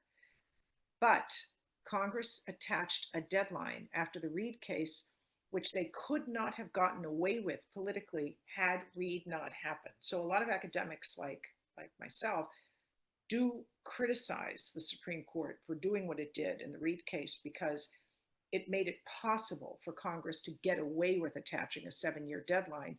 Once the deadline was attached, most women's rights advocates at the time said, we're screwed. We're never going to get this done in 7 years. Like Alice Paul, who I love and was really fearless and incorruptible. Alice said the day that Congress passed the ERA, but with the deadline, Alice said she was crying. There's a famous story about her crying. And somebody approached her and said, are you crying tears of joy? And she said, no, I'm crying because we just lost. The deadline is a guarantee we will not win. And she was right. So right away after this ERA passed, 22 states, I think, ratified very quickly. And so there was this sense that things were moving well. But pretty quickly, the momentum stopped. The momentum stopped in 1973. And the reason for that is the Supreme Court decided two more cases, both of which were celebrated, but neither of which was actually what women needed. Nevertheless, they completely took the political campaign down to a zero. And here's why. In 1973, the summer of 73, the Supreme Court decided two cases, Frontero versus Richardson, and then Roe versus Wade. We all know what Roe versus Wade did. They created constitutional protections for abortion rights, and it did so under an enforcement standard of strict scrutiny. Why does that matter? Excuse me. Strict scrutiny. God. Strict. My goodness, I'm so sorry. Strict scrutiny matters. I think I'm just talking too much. Strict scrutiny matters because it is the gold standard by which courts enforce claims of discriminatory treatment. Remember, I said Reed versus Reed gave women equal protection rights, but gave them an enforcement standard way, way lower than strict scrutiny, called rational basis. Strict scrutiny means discrimination is going to be highly rigidly scrutinized by the court. And if there's any reason not to do it, and if there's a way to get the government's thing done without doing it, then the law gets stricken. Under rational basis scrutiny, which is at the bottom, the government can do basically what it wants. It just has to come up with some plausible excuse for why it's doing it. If it says, well, this is cheaper. Okay, you win. That was rational basis. I do a triangle to explain the concept. It's a little bit easier to conceive of it through a triangle because it's a bit abstract. But if you have a triangle and you draw two lines across it horizontally, and there's a little piece of a triangle at the top and a big piece at the bottom, the little triangle at the top represents how much discrimination is tolerated by courts. And it's a little tiny piece, so very little makes it through that triangle. Women were at the bottom. That's where rational basis is. An enormous piece of the triangle, lots of discrimination makes it through because the level of judicial scrutiny is so weak. Women got rational basis in Reed versus Reed. And in 1973, we got bumped up to strict scrutiny. Why does that matter? Frontero versus Richardson gave women strict scrutiny, and overnight, states stopped ratifying the ERA. Why? Because when women went and said, you need to ratify the ERA, this is a really important amendment, women need it, we've been fighting since 1868, the states said back, you don't need the ERA anymore. The Supreme Court just gave you strict scrutiny. You got bumped up from rational basis to strict scrutiny. You don't need the ERA anymore. Sorry, we're not going to ratify. It gave states that were not yet ratified a plausible, not objectionable excuse for not ratifying. So really the ratifications grinded to a halt starting in 73. I think there was one later that year, maybe one a couple of years later. Before the deadline, this was all about killing the ERA's ratifications before the deadline. So again, I said the 7-year deadline from 72 to 79 is the window we had. These cases happened in 73, and there was zero political will. Maybe a couple of states ratified. By 76, there was no political will to ratify. There were maybe a couple of states after that ratified. But by 1976, everything was dead, basically, on the ERA's ratifications. And that was the year the Supreme Court decided Craig versus Boren, which bumped women down from strict scrutiny to that middle piece of the triangle called intermediate scrutiny, much, much weaker than strict scrutiny, which we had for all of 3 years, but not as low as rational basis. We got this invented category called intermediate scrutiny that We previously might happened. have to pause here because we did go through your brief, and I think people understand that when Talmom's talking about the pyramid here, when we're talking about scrutiny, what it is referring to in lay language is what standard the court applies when it's looking at state action. So a very good way to think of this, maybe Mom, you can explain this, is let's use two examples. Let's say Wisconsin wants to make a law allowing women between 18 and 21 to only drink 3.7 ABV beer, whereas they want to let men between 18 and 21 drink 5.4% ABV beer.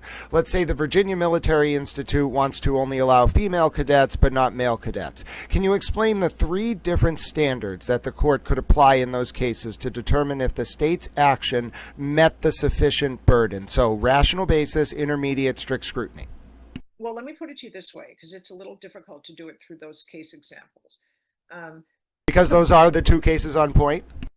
no, it's not that. It's just that they don't really explain the difference.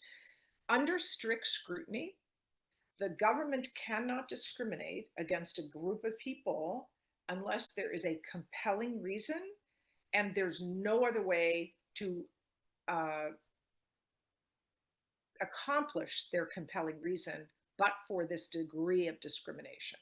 So, in other words, let's say the government said, we want, I'm trying to think of a good example.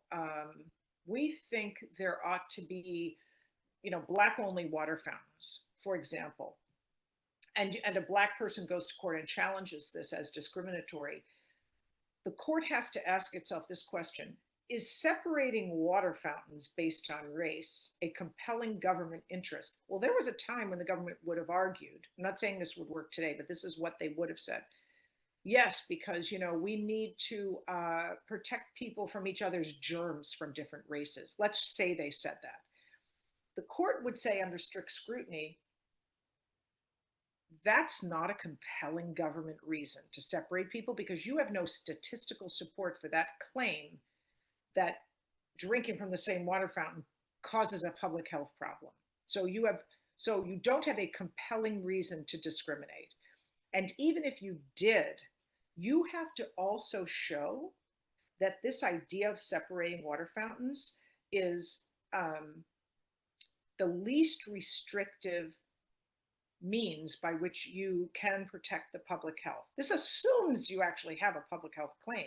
You also have to show that there's no other way to protect the public except to separate water fountains. So under strict scrutiny, that would absolutely fail and be perceived as absurd, discriminatory, and outrageous.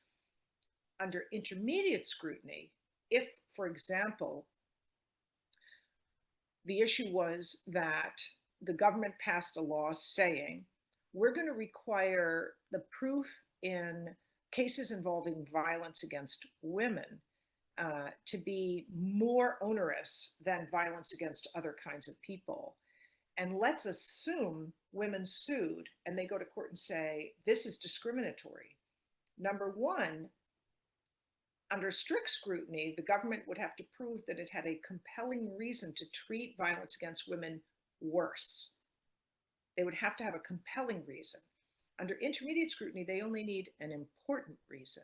And an important reason might be, well, so much abuse happens in the home, we don't want to undermine the integrity of families, so we want to make it a little harder for women's cases involving women victims to be prosecuted because we don't want to disturb the integrity of the family. That's enough as an important state interest. It's not a compelling government interest, but it might be an important state interest. Then at the bottom, the other piece of it is you don't have to show that this is the least restrictive means by which you can accomplish that goal of preserving the family. You don't have to show that. You don't have to show least restrictive means at all. So if I go in as the lawyer and say, another way to preserve the family is provide more services, allow women, mandate that women receive fully equal pay, like all these different ways that you could actually keep the family together are better than allowing women to be beaten in their homes. I could make that argument under strict scrutiny and I would win because I have given the court an alternative way to satisfy their interest of preserving the family.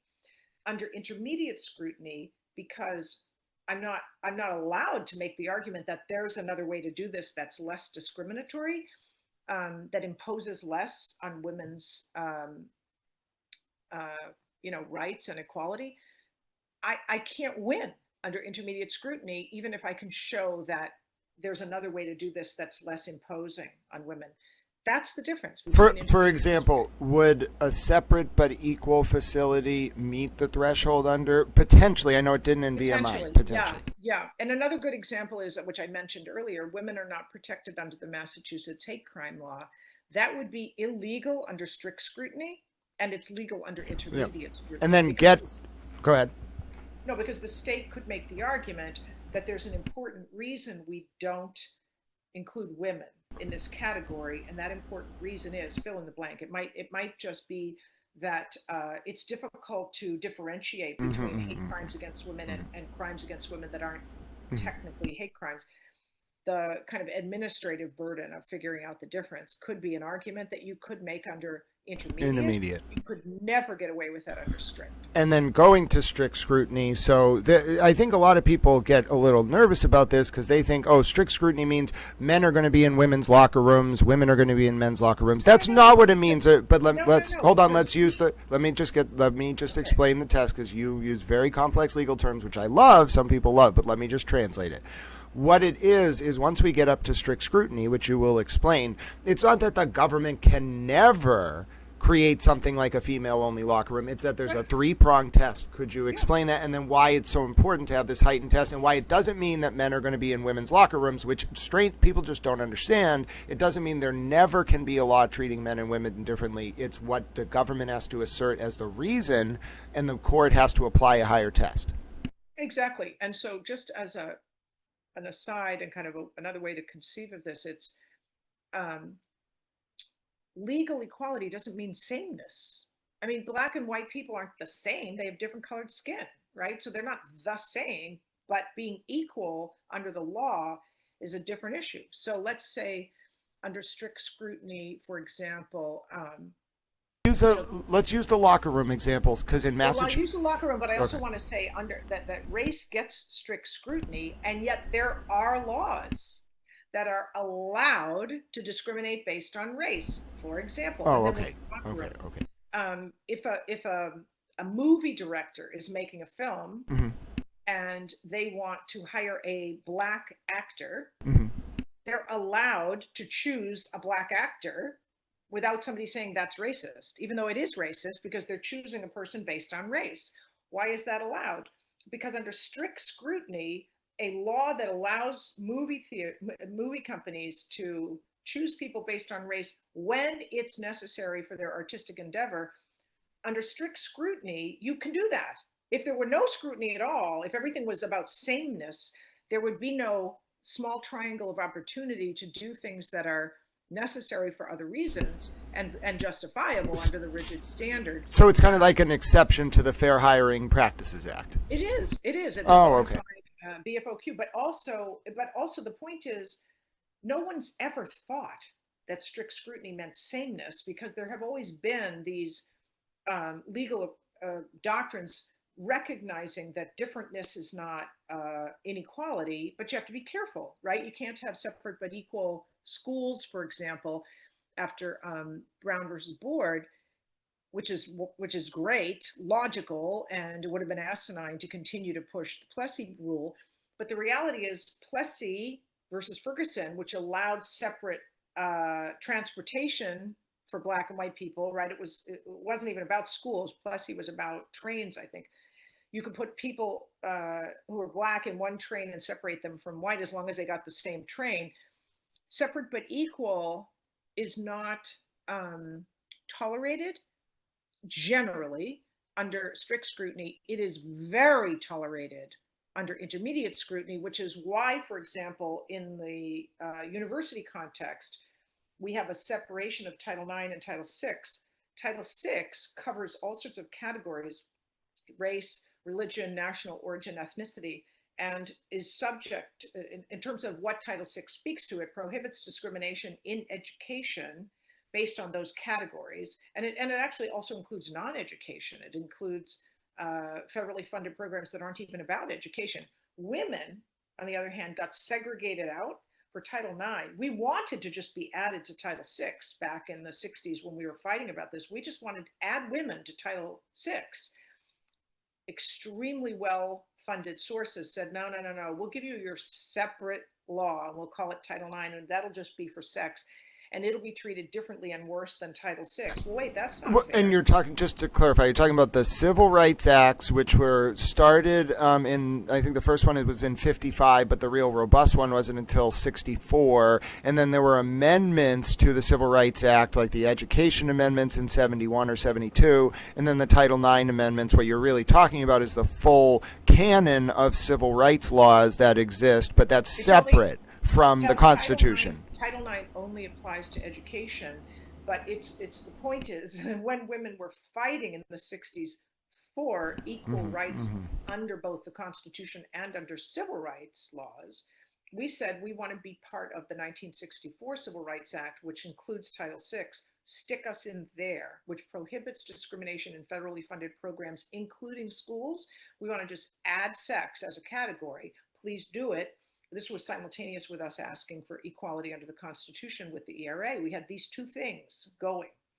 And well-funded interests said, we're not putting you in Title VI. We're going to give you a separate and unequal space under the education amendments where you will get this seeming promise of equal treatment in education that looks like Title VI. It had the same language as Title VI.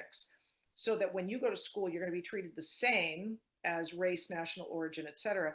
Well, separate but equal doesn't work like that. There's no such thing. Separate is inherently unequal, and that's exactly what happened right away. Title IX became subject to very different and much worse enforcement standards compared to Title VI because that is constitutionally permitted under intermediate scrutiny. So that's just a good example of what happens to women under intermediate scrutiny in the context of civil rights laws. Here's Title VI, really bad. If you get in trouble under Title VI on a college campus, you're gone. They do really aggressive, especially with anti-Semitism, right? That's a very big thing right now. But not the flavor of the week. Yeah, I'm just saying, what is an example? What is an example of Title VI? I don't even know what that is. Title VI is the same as Title IX, except it applies to race, religion, national origin, and so forth, ethnicity. So my point is, when Title VI was adopted, and it also applies beyond the school, it applies to all federally funded programs, whereas Title IX only applies to education. It doesn't apply to other federal programs. So when we went to Congress in the 60s to sort of fight for equality, we said we want equality under the civil rights law. And while we have that, we'll be pushing for the ERA to be ratified in the states. So we're going to have civil rights equality while we're waiting for constitutional equality to come to fruition through ratification of the ERA. We did both things. And Congress said, no, we're not going to give you equality under civil rights laws. We're going to give you second-class status under civil rights laws by segregating out sex and giving it Title IX. And then because the language was the same as Title VI, which is to say, the language says, there shall be no discrimination based on race, religion, national origin. And this one said there shall be no discrimination based on sex. The language was the same as Title VI. But because women didn't have equal enforcement rights under the Equal Protection Clause, in other words, the Equal Protection Clause of the Constitution modifies everything. So if you're not required to enforce all laws, including civil rights laws, equally on behalf of women, then you can legally, as the government, create a separate and unequal law called Title IX. And even though it's much worse than Title VI, it looks the same because the words are the same, but because it's separate and the Constitution allows separate and unequal enforcement, Title IX has always been treated worse. You're much more likely to get away with harming a woman on campus than harming any of the categories that are. Oh, and Mom, can I jump in a bit about this? Because a lot of people, I don't mean to take us on a sidetrack, we are going to get back to the lawsuit and the question about Hagseth. And by the way, I'm here, the reason my camera's paused, if anyone's wondering, is it saves bandwidth so you can hear Towel Mom's audio better. The reason why I want to jump in right now is what you just mentioned. Could you repeat that last point that you were making? I can play it back as well. Oh, yeah. So, um, women were fighting for two things in the 60s. One, the ERA, because we wanted to fix the Constitution to give women equal protection of the laws, and we didn't have it we still don't have it, but we didn't have it at the time we were fighting for civil rights. So we said we want constitutional equality, which you haven't given us Oh, ever. I remember the question. I'm so sorry. So you were mentioning the Title IX disciplinary process on campus, and a lot of people have been following the Idaho 4 case involving a guy we only refer to as BK and the four victims: Maddie Mogan, Xana Carnoodle, Kaylee Gonsalves, and Ethan Chapin. Okay.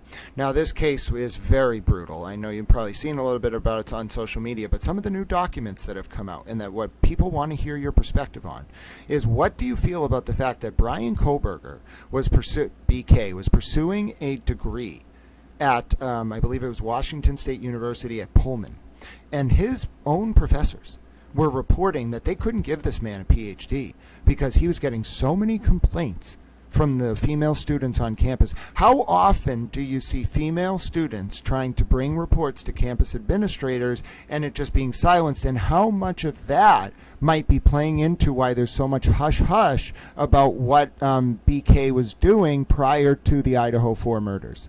Well, it's a very good question. I don't know the answer because I don't know the case very well. I did hear that he was in an advanced degree program and that there had been complaints about him in terms of his treatment of women on campus and elsewhere.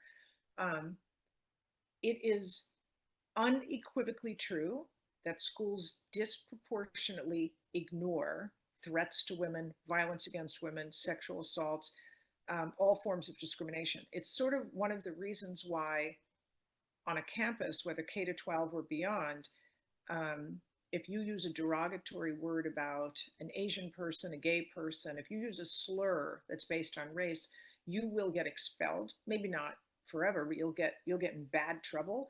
And if you use the most derogatory word against a woman, you will not. I mean, it's kind of, that's part of the hierarchical sense of what it means to be under Title IX, which is a uh, you know ugly stepsister, if you will, law compared to Title VI. Title VI is incredibly strong. The Department of Justice has authority, and in some ways, uh, I don't want to call it a mandate, but they're compelled to do more to enforce Title VI. Title IX, they can but don't have to. It's like they can ignore it. So the concept of Title IX being a second class, different, and worse form of civil rights law is important because most people don't even think of Title IX as a civil rights law. They won't use the language. They don't think it's a civil rights law. It is. It absolutely is. But there is so much money behind not treating women equally under any law that if you even use the language civil rights when talking about women, there's a sense of recoiling. If you use the phrase women as a class, there's a recoiling. Women are absolutely a social and political class. We are, and always have been, a class of people, but the law really resists using words like class and civil rights to describe women because there's a lot of fear that women could unite if they started to think about themselves as a class. And we have incredible potential as a political class because there are 170 million of us in this country. Half the population are female. If we came together and united and voted together and resisted partisan politics, fiercely refused to align with either party, and just said, we are nonpartisan and incorruptible, and we will vote against anyone who doesn't do what we want, we would control the government tomorrow.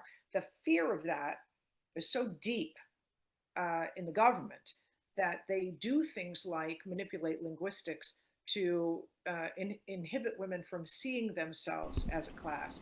And there's a lot behind like this concept of intersectionality that's kind of an academic watering down that feels good. Oh, don't focus on yourself as a woman because you've got so many other issues. You're black, you're gay, you're trans, whatever. No, women need to and often want to prioritize their sex-based suffering to the exclusion of other issues. because most women suffer first and foremost and most harm based on sex. They might also suffer based on other things, but invariably, if you ask a woman, what kind of discrimination do you endure the most? Is it based on your race, your religion, your sex? They always say it's because I'm a woman. I suffer unbelievable. Every woman says it, and yet we don't come together around it because there's an incredible pressure on us not to prioritize sex-based suffering, to be intersectional, because otherwise you look like you're disrespecting your Black sisters or your gay sisters or whatever. No, all of my friends and colleagues uh, don't want to bear the burden of having to always mind everybody's everything. All of my colleagues want to prioritize the femaleness of our sameness and use that united power for political reasons to solve all sorts of problems, right? If you don't come together as an identifiable class, you can't get anything done because you are a watered down mess of nothing when it comes to voting power if you worry about all your different ways of suffering and all your other Yep. issues. And But this, abortion is a good example. Only 2% of women get abortions in a year. It's not the most important women's issue, not even a little. but It's just not. but to be clear, you certainly don't feel that states should be able to like do things like force women to give birth if they're No, but victim I of an think SA or so. of But course and we not. have I states that believe are doing that. So your no, I response don't. to Yes, I don't care that they're doing that. oh What I care about is women fighting in the weeds rather than saying the real remedy for abortion restrictions is the ERA. Your voice around all the things you care about is weak unless you are an equal person under the law. So if women got elevated to full personhood with strict scrutiny, everything we care about would be more fixable. But wouldn't it when be nice if politicians, and I agree with you, but wouldn't it be nice if politicians maybe didn't force victims of SA to give birth to the children that were byproducts of that well, horrifying crime? Wouldn't that be nice? I've written a lot of I've written a lot about this too, because again, this is not something people understand very well because of how it was propagandized. In 2012, I want to say, Congress passed a bill giving states grant money in exchange for them passing laws giving parental rights to rapists who impregnate their victims. So think about that. Congress passed a law giving states money if they then passed laws giving parental rights to rapists who impregnate their victims. People thought this was a great idea because of how it was presented. They said, well, this is just going to, the way they worded it was, this is going to give the states the authority to pass laws taking parental rights away from impregnation rapists. When I read it, I said, this is just a big lie. It's a big propaganda lie because the way it was framed as you can now take parental rights away from impregnation rapists presumed they had rights to take away. But the reality was the law at that time, and still to this day, does not give parental rights based solely on DNA. So if you're a rapist and you rape someone and you cause pregnancy, that doesn't give you parental rights at all. You don't get Right. So you don't can you explain to me where then, setting aside that precedent, where any politician, I don't care what part of the spectrum you're on, would then, knowing that's the law, say, well, you know what, if a woman is a victim of SA, we're not going to allow her to get an abortion. How can someone get there ideologically, knowing that parental rights could be at play for the person who committed the SA? How could any politician get there ideologically? Because I testified about this at the State House when the Massachusetts legislature passed a law. No, so hold on. We're talking about Texas passing a law saying, and this is on the books. So I need to understand. I'm going to answer your question. This is the answer. When I testified in Massachusetts, because there was a proposal, once that federal law came through, there was a proposal in Massachusetts to change the law to give parental rights to convicted rapists who impregnate their victims. When that came through, I was waiting for my time to testify, and the lawmaker who sponsored the bill said, we have to do this because there's a lot of federal money here for us. That is, in fact, related to why abortion restrictions end up being proposed as well. It's never about morality. It's never about what's good for victims. It is often about controlling women, which again translates into dollars. It's often about forced birth, which translates into controlling people. So you see a system like Texas where if you get S8 as a woman and you're forced to give that birth, you see that as a way of the state saying, that was your fault. You were not supposed. Not just your fault. It might not be your fault, but once you become pregnant, your body has no absolute autonomy anymore. I mean, that's horrifying. No, I can see the argument. That's the nature of abortion. Even with but I can see the sure. But I can see with Roe versus Wade, women did not win autonomy over their bodies because it became a doctor's decision, really, right? But, what trimester are you in? Oh, the sure. doctor got to decide if you could do something with your body or not. Roe versus Wade was celebrated as a great victory for women, but a lot of women were angry because other countries don't have any restrictions and they have very low abortion. Right. And I am very religious. I just want to be clear. Everyone is entitled to their own beliefs. I don't ever want to superimpose my religious beliefs on the legal system, not to mention some monetary profit for some doctor or some other thing. What I'm purely interested in is I can demarcate ideologically for people I don't necessarily agree with. I can demarcate their issues with abortion that is not in the context of the result of an SA or something like incest. I can understand the debate. But I don't even understand how there's an Overton window or a spectrum of argument about what should happen in the case where a woman who is a victim of SA should do. I don't think there's any argument pre-Casey, pre-Roe, post-Casey, post-Roe, post-Dobbs for any state imposing a law that forces a victim of SA to give birth, regardless as to the permissibility legally. I don't understand it ideologically. Forget about the doctors, the state. Dobbs. Under Dobbs, everything changed because Dobbs said there is no constitutional right to abortion so that the states can do what they want. But how could the Supreme Court not realize that by saying that what they were saying is there's no protection for a victim of SA in a state that wants to force them to give birth? Is that people need to advocate within their state for an exception. Okay, well, no one's going to change Texas's view, which is why I don't understand how these Supreme Court justices can go to bed at night knowing that there's even one woman out there who is a victim of an SA that has to give birth to that child without an option. You think that they care about people. They don't. They do. They care about money. Then I don't want them on the Supreme Court. Then but this is not. All right, I'll get them off the damn Supreme Court. Oh yeah, well we wouldn't have got West. I want to say this about Dobbs, which is hard for people to conceive as well because it's a little bit complicated. By getting rid of the constitutional basis for abortion, the only thing women are left with is due process as a restriction on forced birth, right? So where does the due process line sit compared to where things might have been sitting line drawing wise when there was a constitutional basis for abortion? It's a very different line, but it's still a line. And the current battles in the states are oriented around that line, with the conservative states saying the only line is the life of the mother. Everything else is underneath the line. And other states saying, no, the line is somewhere over here where it has to do with if you get raped, if your health is at stake. Like, these are the lines the states are drawing, but the only line left, because abortion is no longer a constitutional doctrine, the only line left is life. And that's because that's a due process drawn line. You can't take someone's life. That's it. Now, just come back a little bit because we talked a little bit earlier about the 1973 cases that's what I was going to go back to. Go ahead. Undermine the ERA. Those two cases were Frontero versus Richardson and Roe versus Wade. What do I mean by they undermined the ERA, even though women were so happy?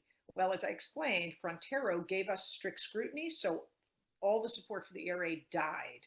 And then by the time 1976 rolled around and they bumped us down from strict scrutiny, that top little piece of the triangle, down to intermediate, there was no hope left that the ERA would be ratified within the deadline. Everyone knew it was not going to happen. The ERA was dead. By 1976, the ERA was dead.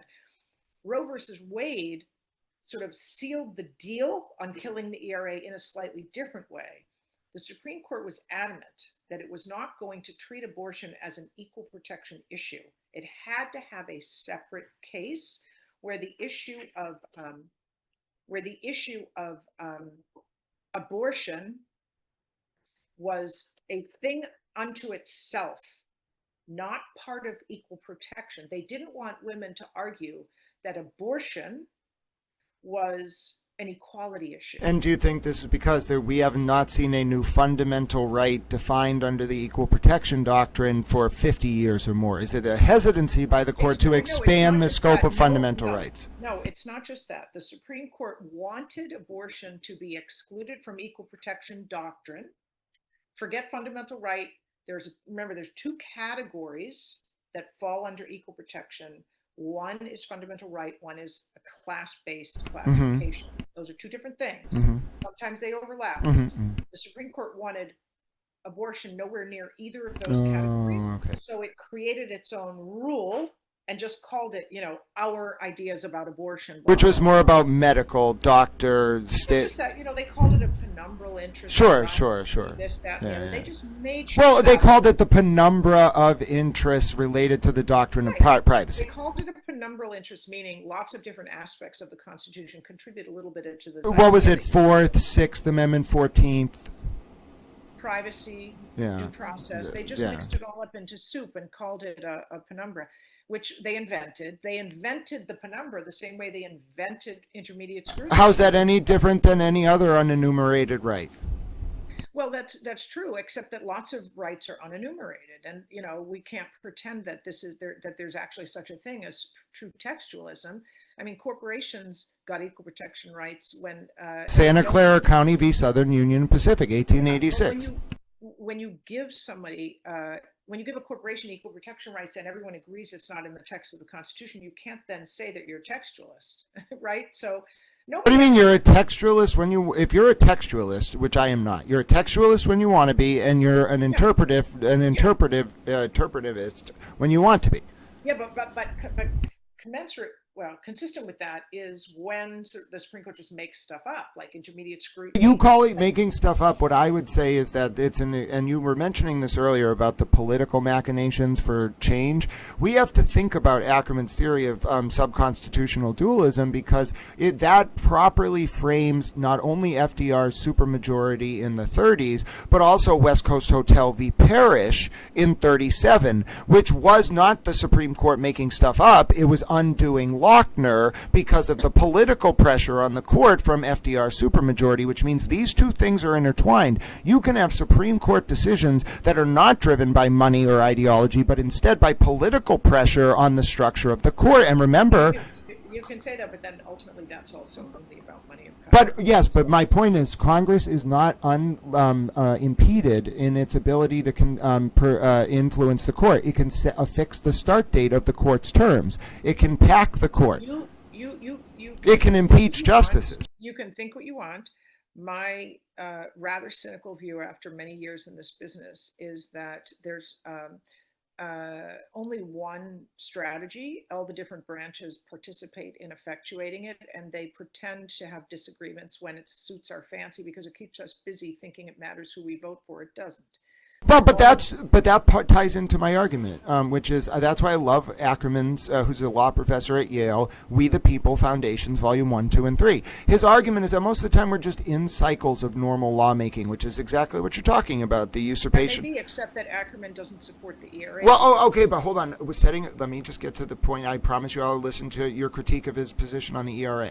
What I want to make the point about here is that Ackerman says you're right to be jaded for most of American history. But we have seen at least 3 epochs, the founding, Reconstruction, and the New Deal, where there was something brewing in the American consciousness that, notwithstanding the machine, was able to bring about a fundamental revolution without a constitutional amendment in the way the Supreme Court related to the people. And you can't deny it, and here's my argument for it. You can't deny it because we don't, hold on, let me argue. You don't get to Brown v. Board in 54 without West Coast Hotel v. Parrish in 37. You don't get there without FDR's supermajority. Therefore, Ackerman's right.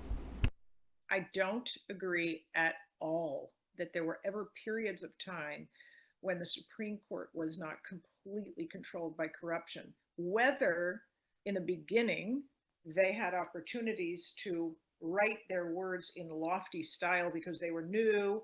They wanted to, pronounce principles and sound, like they had integrity. And there may have been lots of justices along the way who had integrity. As an institution, the Supreme Court has always been corrupt, always. It doesn't mean everything they do is corrupt. But it does mean that they do things for a reason that have nothing to do with what we think the case is about. And it's just gotten worse. But that doesn't imply corruption. That's it does, it does, no, that's it does not. You're imputing a motive on a result that you might. It's not a motive. It's just anti-democratic. Well, of course, we are not a democracy. We are a representative democracy, and frankly, anti-representative democracy. You want to know what makes us an anti-rep? You want to know what? Hold on. Can I just? What makes us an anti-representative democracy? When you compare the constituency, the Constitution. I'm not talking about the wording. The actual makeup of politicians in Europe compared to America. We are a government by lawyers. It's you lawyers who screwed this country up, not you. It's you lawyers who made us an administrative, bureaucratic state. This is the United States of corporations, and you know it. United States of lawyers. Corporations are only as good as their lawyers. There would be no. Lawyers are just the tools. There would be no Santa. Corporations control everything. The lawyers are the tools. They need to exist institutionally to make the corporations have distance that they need, so that it doesn't seem so obvious. But let me go back. Go ahead. Because I do have a law review article that I mentioned before, the subtitle of which is Constitutional Terrorism, that lays out a little bit more of the. Do you realize it's next to your head, right, on the screen? The article is literally next to your head. So go ahead. Good. It is a very simple explanation of how this country, from day one, intended to enslave women, both as non-persons and then as subjugated persons, where we still are, for money-related reasons. It's just that simple. There's a lot of money to be made when you can force a class of people into a legal status where you can earn from them and not with them. Of course, Black people were there as well for different reasons. That, although that disappeared to some extent with the 13th Amendment, there's still, just from the structure of law itself, there's still a process in place by which keeping Black people unequal in practice is very real. Jim Crow. Not just Jim Crow. Jim Crow and the so-called Black codes were ways of under enforcing the 13th Amendment, and in part, those laws help to make Congress do more, which is good. Like, in other words, you want to provoke 60 Congress. Years later. I'm just saying there are reasons why enforcement matters almost more than what the law itself says. Agreed. You can't make the enforcers change unless bad stuff happens. Because if all of a sudden overnight we all just obeyed the 13th Amendment, we wouldn't need to fight about Black codes because there wouldn't have been any. Right? Well, you know what? The only reason there were Black codes, not to interject, it was because we had an opportunity to use the military occupation of the South to compel them to enforce, not only ratify, but enforce. But then President Lincoln got shot, and the administration and Congress that came in during Reconstruction was favorable to Jim Crow. Let's be honest, that's the only reason why there wasn't the 14th Amendment wasn't properly implemented. Well, and sharecropping and peonage and all of those ways that the system maintained. What I like to remind people about is that the way that Black people were treated in the aftermath of the 13th Amendment, both in terms of sharecropping, Jim Crow, Black codes, is exactly how women are treated today, only you can't even object. At least you could go to court and complain that those actions taken against Black men after the 13th Amendment were arguably illegal under the 13th Amendment. You could do that. A lot of good that did, Plessy. No. What I'm saying is there needed to be legal activity after the 13th Amendment to really find, where the lines are.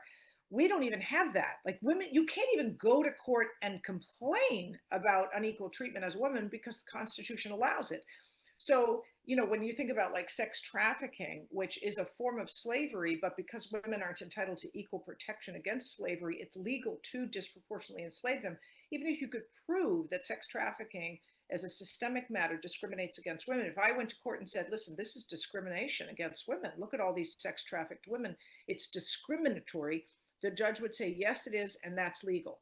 If I went on behalf of a Black person, because they get strict scrutiny and they have the 13th Amendment, the clarity of the 13th Amendment, the combination of those two things, and where our laws have come on civil rights since then, I would get in trouble as the government if I tried to enslave Black people. And by the way, I'm not saying they don't suffer some form of enslavement through all sorts of things that are reflected. You have an easier way to make a claim because of the. Much Although I would argue, and I think you'd agree, that you can at least make a claim. Yes. Women can make a claim. When I argue to judges that women are being treated differently and worse, they nod.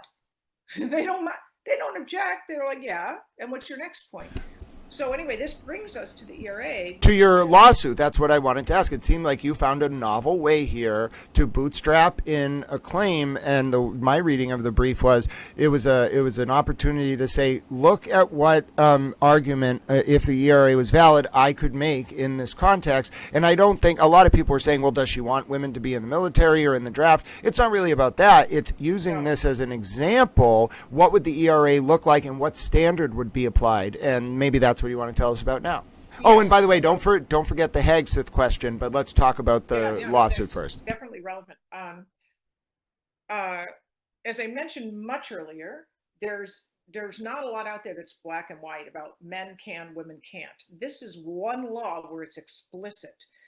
And I think you've already gone through this. Men must register for the draft when they turn 18, and women cannot at any age register for the draft.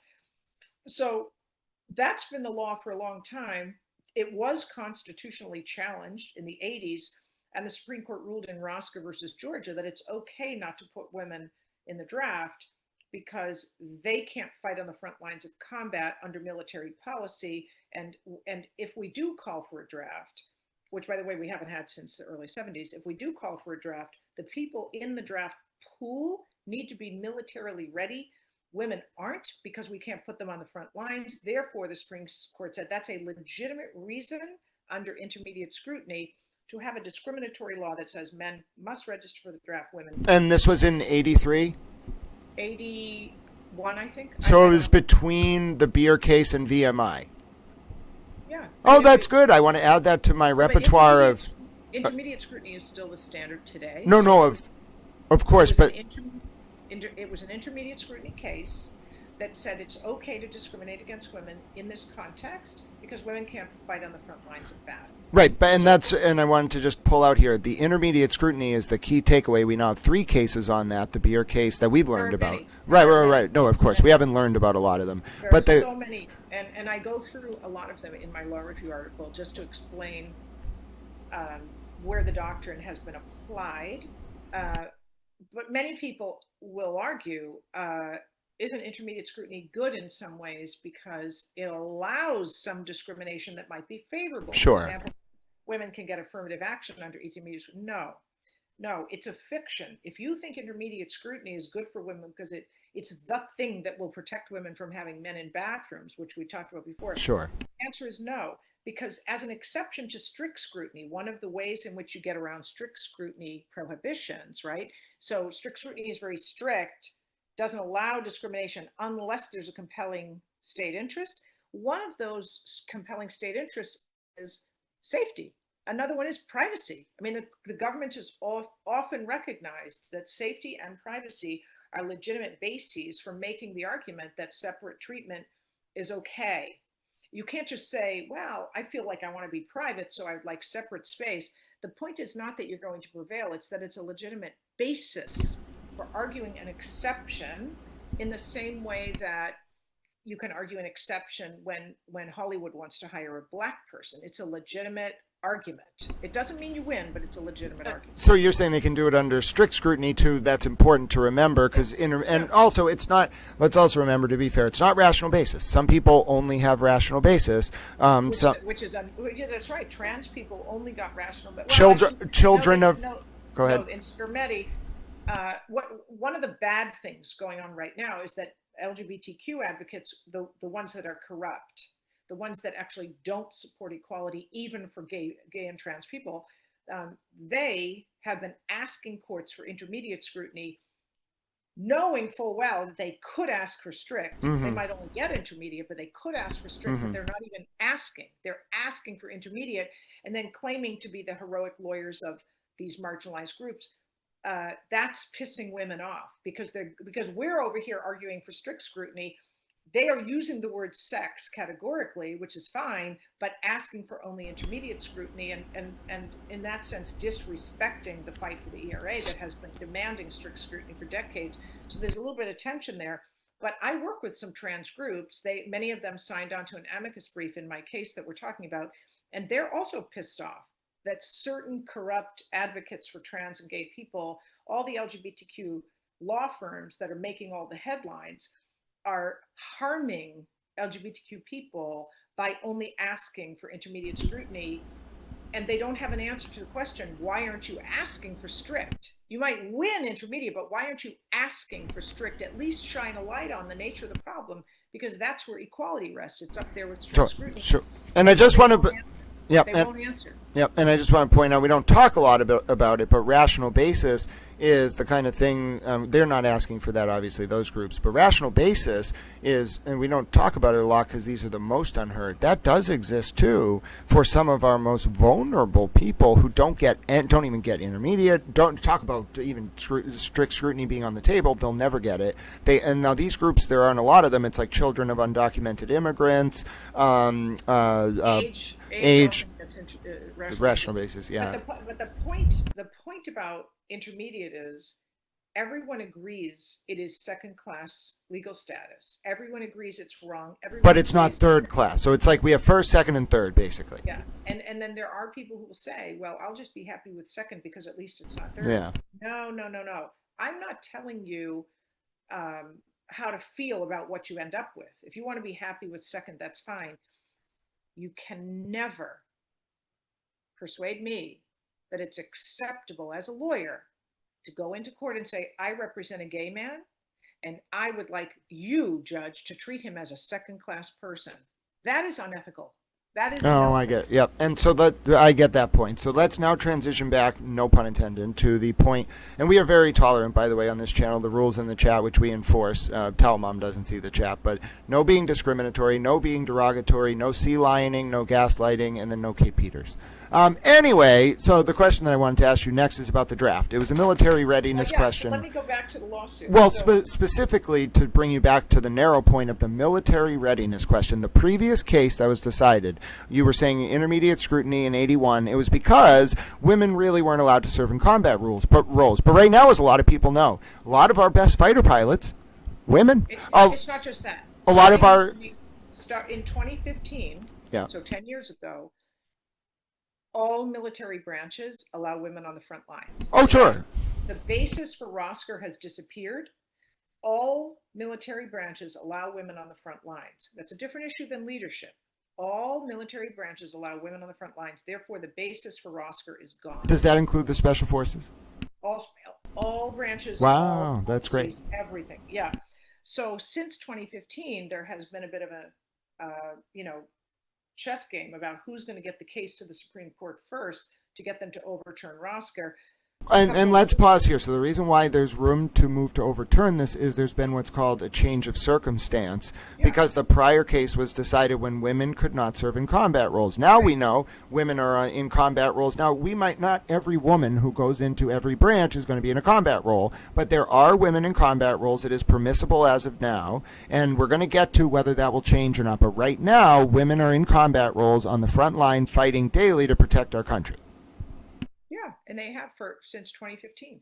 And by the way, women have been on the front lines in some branches forever. It has never been true that all branches forbid women on the front lines, but some did, and now none do. So the basis for roster is gone. Since 2015, many groups have tried to file lawsuits, primarily men's rights groups, saying, now that women are on the front lines, we want them to register for the draft. Women's groups have generally stayed quiet about it, although there have been some saying, yeah, we support that. We want women to have equal rights. We don't want them to just have equal rights that are good and not the hard ones. Well, not that it's bad. Military service is very honorable, but it's a service. But some women's groups do describe themselves as anti-military, anti-draft, and that's fine. Some men's groups. Wait, what? We have people in the please, this is news to me. I didn't know this. There are people in the United States who are opposed to our own military. I'm not okay with this. They sound like traitors. Yeah, well, there are. And a lot of women's groups will say feminism is anti-war. You cannot be a feminist if you're pro-war. I say stop trying to divide feminism. Well, and let me be clear. There's a difference between being pro-war and pro-military. Like, I don't care. You want to be anti-war as like a Catholic priest, whatever. I'm not going to tell you can't be anti-war. But this is very different than opposing the military. There are many groups that are anti-military. But go ahead. The point is, we end up getting lost in the wrong battle, because feminism is fundamentally only one very basic concept: social, political, and economic equality. That's it. If you think those things, if you think those things are important and you believe in them, you're a feminist. You can't be a feminist and say, well, I don't really believe that. You can't be a feminist because you don't get to just take the word feminist and make it mean something it doesn't. It means social, political, and economic equality for women. Well, if that's true, then it means you sign up for the draft. You might not qualify, you might fail the physical, but you got to sign up. It's not complicated to me, and you kind of get in trouble if you say we want equality for some things but not others. So I don't take a position on war and military. I just say this is a law. The government passed it. It treats women differently and worse. It's not acceptable. I'm suing about it. Now, mind you, this isn't the first time I've sued over the ERA. I told you that how we didn't get to 38 states by 1979 when the deadline expired, which, by the way, had 3 years added before it really expired, because we extended it to 1982 and only made it to 35 states. We never got to 38.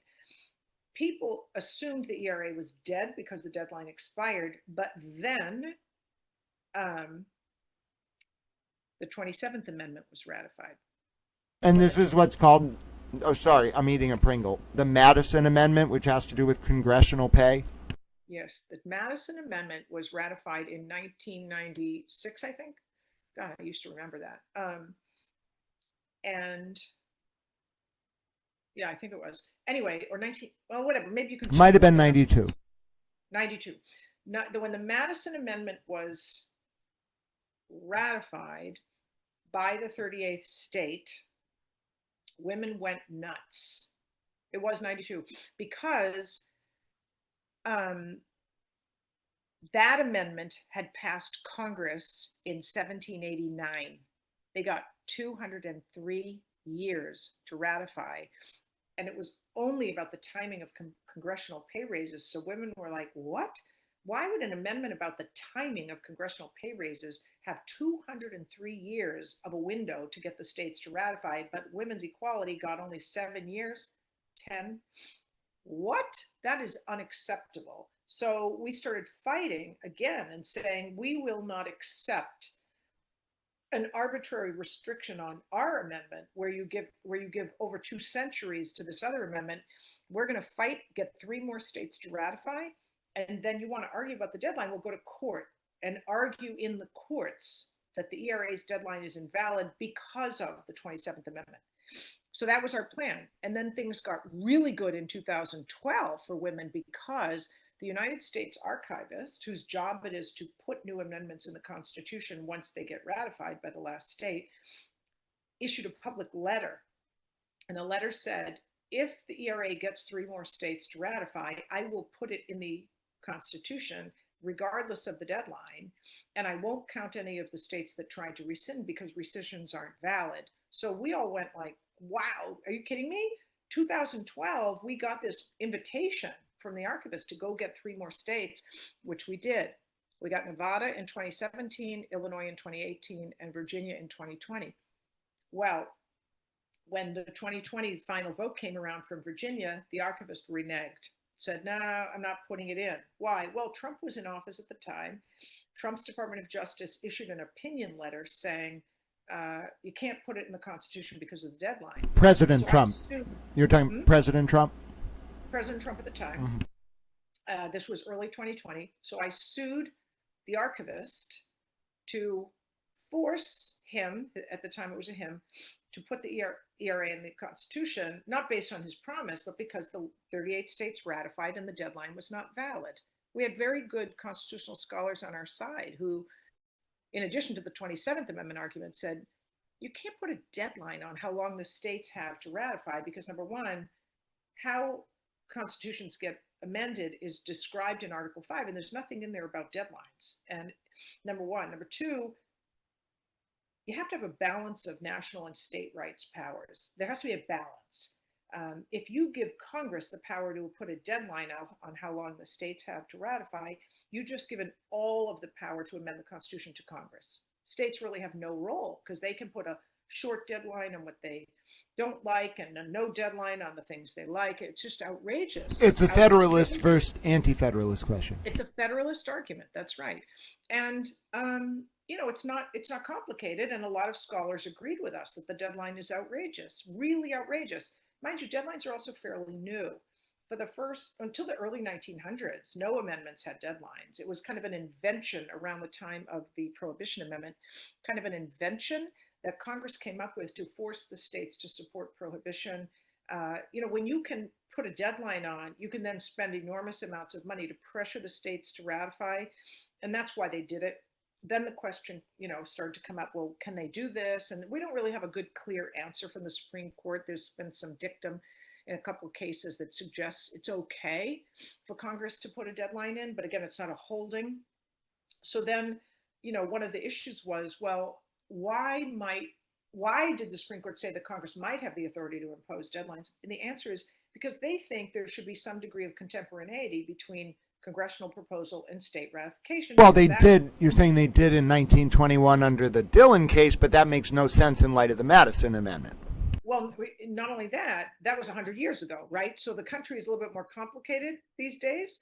And it's really important to understand that when the Supreme Court said, not in a holding, that it makes sense for Congress to impose deadlines, because if the congressional decision is somewhat close in time to the states ratifying, you have consensus, national consensus, and we want amendments to reflect national consensus.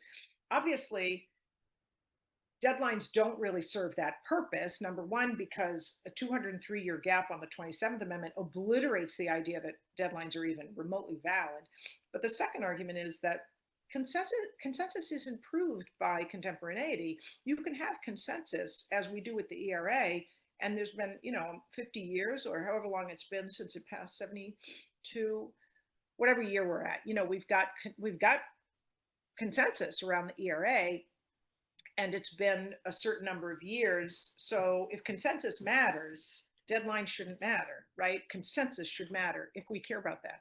Anyway, the point is, because the Trump administration blocked publication of the ERA, and I just mean, put it in there, just put it in there. That's all. The archivist is a librarian. No, it's not a court. It's just a guy who prints the Constitution, and he refused to do it. So I sued him. At that time, Trump was in office, his DOJ was fighting against me, and Biden and Harris were running. So women's groups said, oh, we have to vote for Biden and Harris. They both said during the campaign they support the ERA. Well, everybody votes for Biden Harris. They get in November. My lawsuit is still pending. Another lawsuit was filed after mine by the last three states to ratify. They filed in DC federal court. Mine was in Massachusetts. So Biden gets in. January comes, he takes the oath of office, and we're sitting here waiting for him to stop fighting against our lawsuits, number one, and number two, tell the archivist to stop blocking the ERA and put it in the Constitution. He did nothing, absolutely nothing. And he kept fighting against me in my lawsuit, and it fought against the DC case, making exactly the same arguments that Trump had made against the ERA. It was really bad what he did. But it was also important that we suddenly could see that neither political party actually supports the ERA. The Democrats say they do, they lie. The Republicans kind of openly don't, and it is what it is. So both cases were resolved on procedural grounds, didn't give us the relief we wanted, which was a court order validating the ERA. And because they were resolved on procedural grounds, we didn't make much progress. What you mean And by then, that is they didn't reach the substance of your argument. It was dismissed on procedural grounds, so you had a chance to argue the substance again in another procedural context. right, and the DC court did address the merits, but again, it was only dictum because they ruled they didn't have jurisdiction. So it's not really binding, and in any case, it's certainly not binding on other jurisdictions because the Supreme Court didn't get involved. So we have a DC case that does talk about the merits and says the deadline is valid. But we don't really have a holding, and we certainly don't have the Supreme Court having made the decision. So we're just going to keep fighting until we get the Supreme Court to answer the question. Well, that And it's brings- interesting to note, by the way, that D.C. case with the bad ruling was not your case. It was the people who filed on behalf of the states that ratified. Yes, and one of the interesting things about their case is they were three states were suing the government. Their best and only real argument in terms of why they would have a right to sue the federal government is the 10th Amendment, and they failed to file a 10th Amendment claim, which was suspicious from the get-go. So I never thought their case was filed in good faith. It was really a strange case that because it wasn't filed in good faith, they didn't even make the claim they needed to make around the 10th Amendment, which gives states authority to sue the federal government. So they really set themselves up to fail, and they were criticized heavily for it.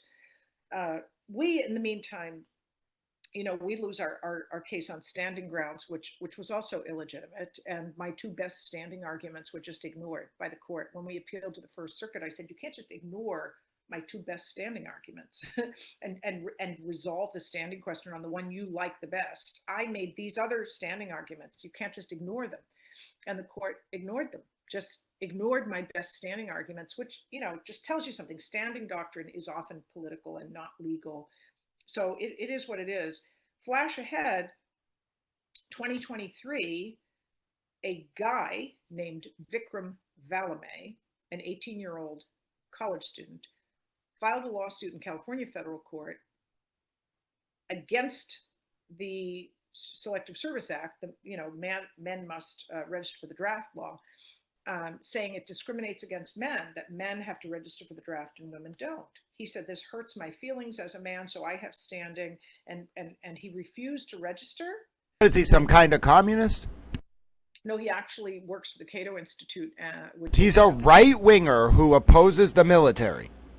Why? Yeah, because it hurts his feelings that women don't have to register for the draft. So he made a couple of arguments in his case, the first of which was the ERA is valid.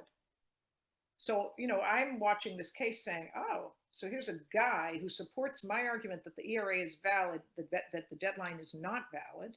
This was in 2023 that he filed. So I'm saying, oh, this might be a good case, right? Because here's a guy saying women deserve equality. Well, but it was kind of flying under the radar because he was filing it pro se. I mean, he was clearly supported by lawyers because he was writing stuff he would have no capacity to understand.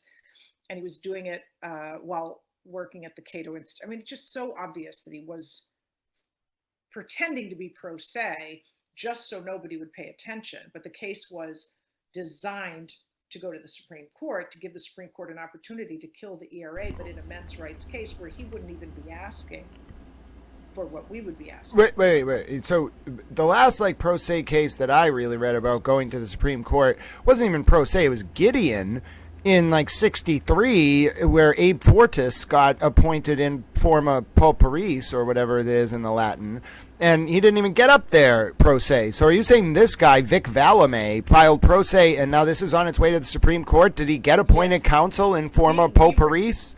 Well, they are probably going to give him counsel now that he's headed to the Supreme Court, so I'll tell you what happened.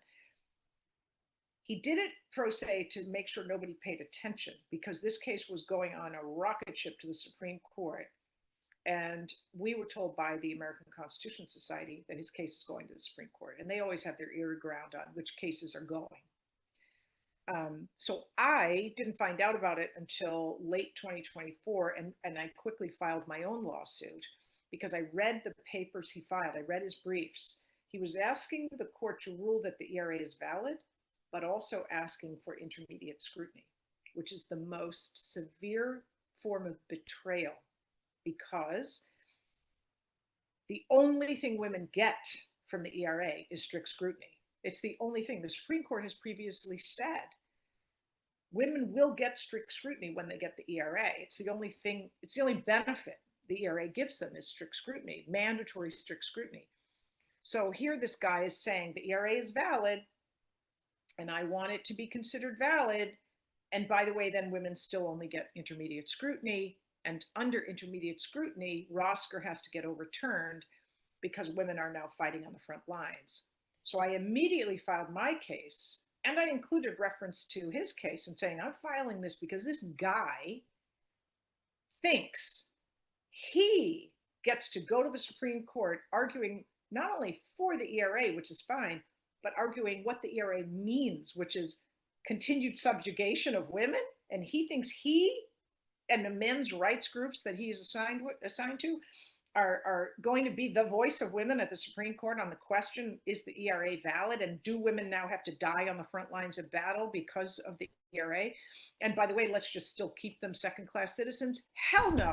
Wait, so you're saying this was on a fast track to the Supreme Court. So what you could and maybe I'm misinterpreting this, but this is the way the Supreme Court could present it to people as them giving this big win to women. But they could also then, there's nothing forcing the Supreme Court other than prior statements by Scalia and some dicta saying that a strict scrutiny would apply. There's nothing that would compel the court to attach strict scrutiny to the ERA. They could just apply immediate scrutiny. Moreover, they get to say this is what the plaintiff asked for.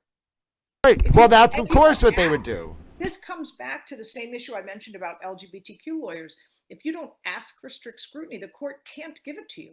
Well, yes, but what about this concept that this, at least not with the people represented by lawyers in the LGBTQ cases, but with the argument, you could argue that the pro se plaintiff, Vic Valame, is entitled to liberal construction of his pleading by the court. They don't have to read it. He doesn't have to make every argument. Yes, he does. At the Supreme Court level, if you don't ask for strict scrutiny, they won't even entertain it. But it's not a prohibition. Obviously, they will never do it, but they could read in strict scrutiny if they want it. They'll just never do it because they want intermediate scrutiny. But they won't do it, is my point, because they don't want to. But separate from that, Valame didn't even argue that strict scrutiny is required under Supreme Court precedent, not dictum, precedent.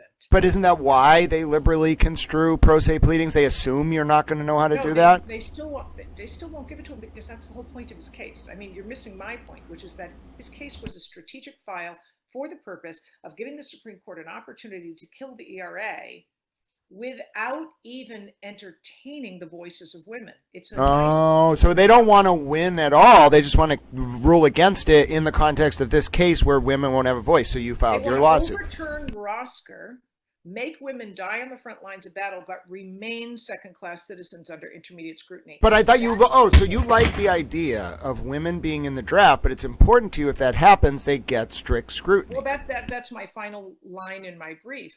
If I'll be damned if this court is going to require women to die on the front lines of battle, bleed to death alongside men, same blood, same color of blood, same dead body, as second-class citizens. Absolutely not going to happen. It's a moral argument, but it's a beautiful moral argument because it kind of ties the court's hands and says, you're about to decide the most important issues in women's history, and women aren't even at the table.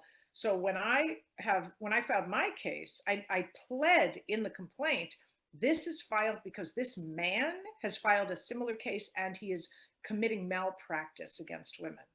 That's why I filed. So I've written about that to some extent in my briefs, just to point out that we're not just doing this, we're doing this to demand a seat at the table. So he appealed to the Ninth Circuit. The Ninth Circuit in July, the day I filed my brief, by the way, the Ninth Circuit ruled the ERA is not valid in a very dismissive one-page ruling. Was it a panel of judges or one? Yes. How many? 3? What was the vote? What was the vote? They all agreed. The ERA is not valid. And if the Supreme Court is going to overturn Rosker, it's their business, not ours. So this is a perfect tee-up for the Supreme Court to do what we were worried they would do.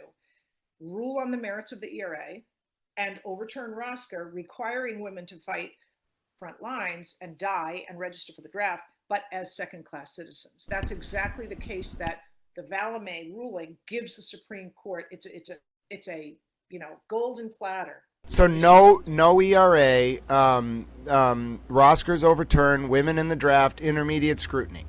Yep, Which that's is, but that, so, and I don't want to make it seem apoplectic here. Currently, there's intermediate scrutiny that's already existing. It's just the difficult part here is we could end up with a situation where women have to register for the draft. There's no ERA, and they don't get an increase in scrutiny, and they basically give away this bargaining chip that could have helped them legally. Yeah, and then they die as second-class citizens. Because remember, historically, women, when they have fought about things like the vote, the opposition has said, you're not really entitled to equal treatment because you don't fight equally. You don't register for the military. You don't go to the draft. You're not bleeding to death. Because men bleed to death for their country and you don't, it's okay to treat you differently and worse. That's always been a, behind the scenes, sometimes very open, but it's there. Like, why are women unequal? Because they don't fight for their country the way men do. And I hate to bring this up, but is what's going to make the polity see women as the equal citizens they are, not just the draft, but more and more women in the military? Is that because I don't know why this country, I don't want to say that we're a very militarily based country, but we really are. We're very patriotic. I'm not arguing that as the reason. I'm saying, how dare you even consider reinforcing women's subjugation and demanding. No, I agree with you. I'm forward looking and saying, okay, so the solution is to get women to die. No, of course, and that's not what I'm saying. I just want to be clear to clarify my position. I was saying, so say taking it as a sad, descriptive, anti-normative reality for both of us that this plays out this way, and women end up in the draft, and there's no ERA, and there's intermediate scrutiny, and rosters overturned. Well, politically looking forward, accepting that as a descriptive reality, are we going to get to a point where, okay, then women are going to be in the draft, women are going to be in combat roles, people are going to be seeing them. This is a very patriotic country, regardless of what political party you're in, unless you're a communist, apparently. What are people going to think when they start seeing these women and the caskets coming home, God forbid? We'll still struggle because women have died in battle for many, many, many, many years. It's true, but what is going to be... The reason it's not likely to be that helpful to the cause is because we're never going to die at the same level as men. Men are physically, in general, men are physically more ready militarily. They're just because women can be drafted doesn't mean they're going to succeed in getting on the front lines. At this point in time, and I think even moving forward, the number of women who will end up on the front lines simply because we don't really fight wars like that anymore, but also, bleeding to death as part of war and the visual of that, I don't think is even going to be so common moving forward. We're going to have biological wars. We're going to have information wars, tech wars. So I do think there are places for women to become more military without bleeding to death. But for the time being, it has been a thorn in our sides that we haven't been drafted. It's a hard thing to argue against when someone says, well, you can't really expect equality since you're not even serving your country equally. It's that social contract argument. Now that this guy filed this, because I wouldn't have filed it if he hadn't, our job is to demand a seat at the table, period. Like, there's not a lot more to my case than being able to make the moral argument and saying, don't you dare decide this issue that will affect women, not men. Don't you dare decide this issue based on that little shit's case in California. How dare you? You know how much this is a women's issue. Don't let him determine for you, number one, whether the ERA is valid. And his argument is kind of shitty. If you read it, it's just not a well-developed argument. He's not a good advocate for the ERA. And then to know that the ERA is the basis for his case, and yet he's not asking for strict scrutiny, is just the ultimate betrayal, malpractice per se. Malpractice. Well, you can't commit malpractice if you're pro se, but... Well, it's still malpractice for the legal system to rule on such an important issue without regard for the voices of the people affected. It's so anti-democratic. It's just outrageous, beyond. So my case is really to force feed the system the voices of women, and then went. So he lost in July. He's now going to file for cert to the Supreme Court. They're going to grant it. I mean, the only reason they might not grant it is because I filed my case, and now they're, scrambling to find a way out, because this was the plan, but they weren't planning on me filing my case. In fact, something interesting happened in 2022, right before Valame filed. The National Organization for Women, for the first time in history, withdrew its support for women being drafted, which it had had in place for decades. It withdrew it upon request, withdrew it, and said, we no longer think women should be drafted because we're just anti-military. There's no doubt in my mind they did that because they were asked to do it, because they knew Valame was going to file his case, and they knew that now would be the leading litigation group likely to get involved in trying to inject a voice for women into Valame's case, and they needed to keep them quiet. So now withdrew its policy, which kept them quiet. They didn't complain, they didn't say anything, they didn't do anything, they just stayed on the sidelines. They didn't count on me, an independent attorney, finding out and fighting back the way that we are. So it's possible the calculus has changed now. They were hoping for a smooth sailing, men only voice on the issue. We now have a problem, because they now have a problem because we've done our thing. I've already asked my court to rule, because Valame is doing a disservice to women, and he's already going to the Supreme Court September 17th. It got granted cert. That's when he has to file by. Oh. And my oral argument is September 15th. That's an accident. I am going to, whether my judge rules in my favor or rules against me, either way, I'm filing my case with the Supreme Court when he files his cert petition, and I'm going to make very clear that this is an outrage. If the Supreme Court dares grant him certiorari and doesn't tether my case to his, to ensure that the court hears all the important voices before it makes the decision, and doesn't just listen to a man argue in favor of women's subjugation. So pending. So you're not going to use a procedural mechanism like a denial of a TRO at the lower federal court to seek a review in the form of a petition for a writ of certiorari to the Supreme Court. You're just going to go under a new petition? I'll file an amicus brief. An amicus brief to his case. Yeah, an amicus brief to his case, arguing that he's an outrageous, disgusting human who's trying to subjugate women without even letting women object. Yeah. So I'll do an amicus brief and demand that the court tether my case to it, because the Supreme Court has authority to reach down and grab my case. Oh, sure. But couldn't you have also gotten on the shadow docket by applying for a temporary injunction or a TRO at the federal district court, having it denied, and then filing an appeal of that?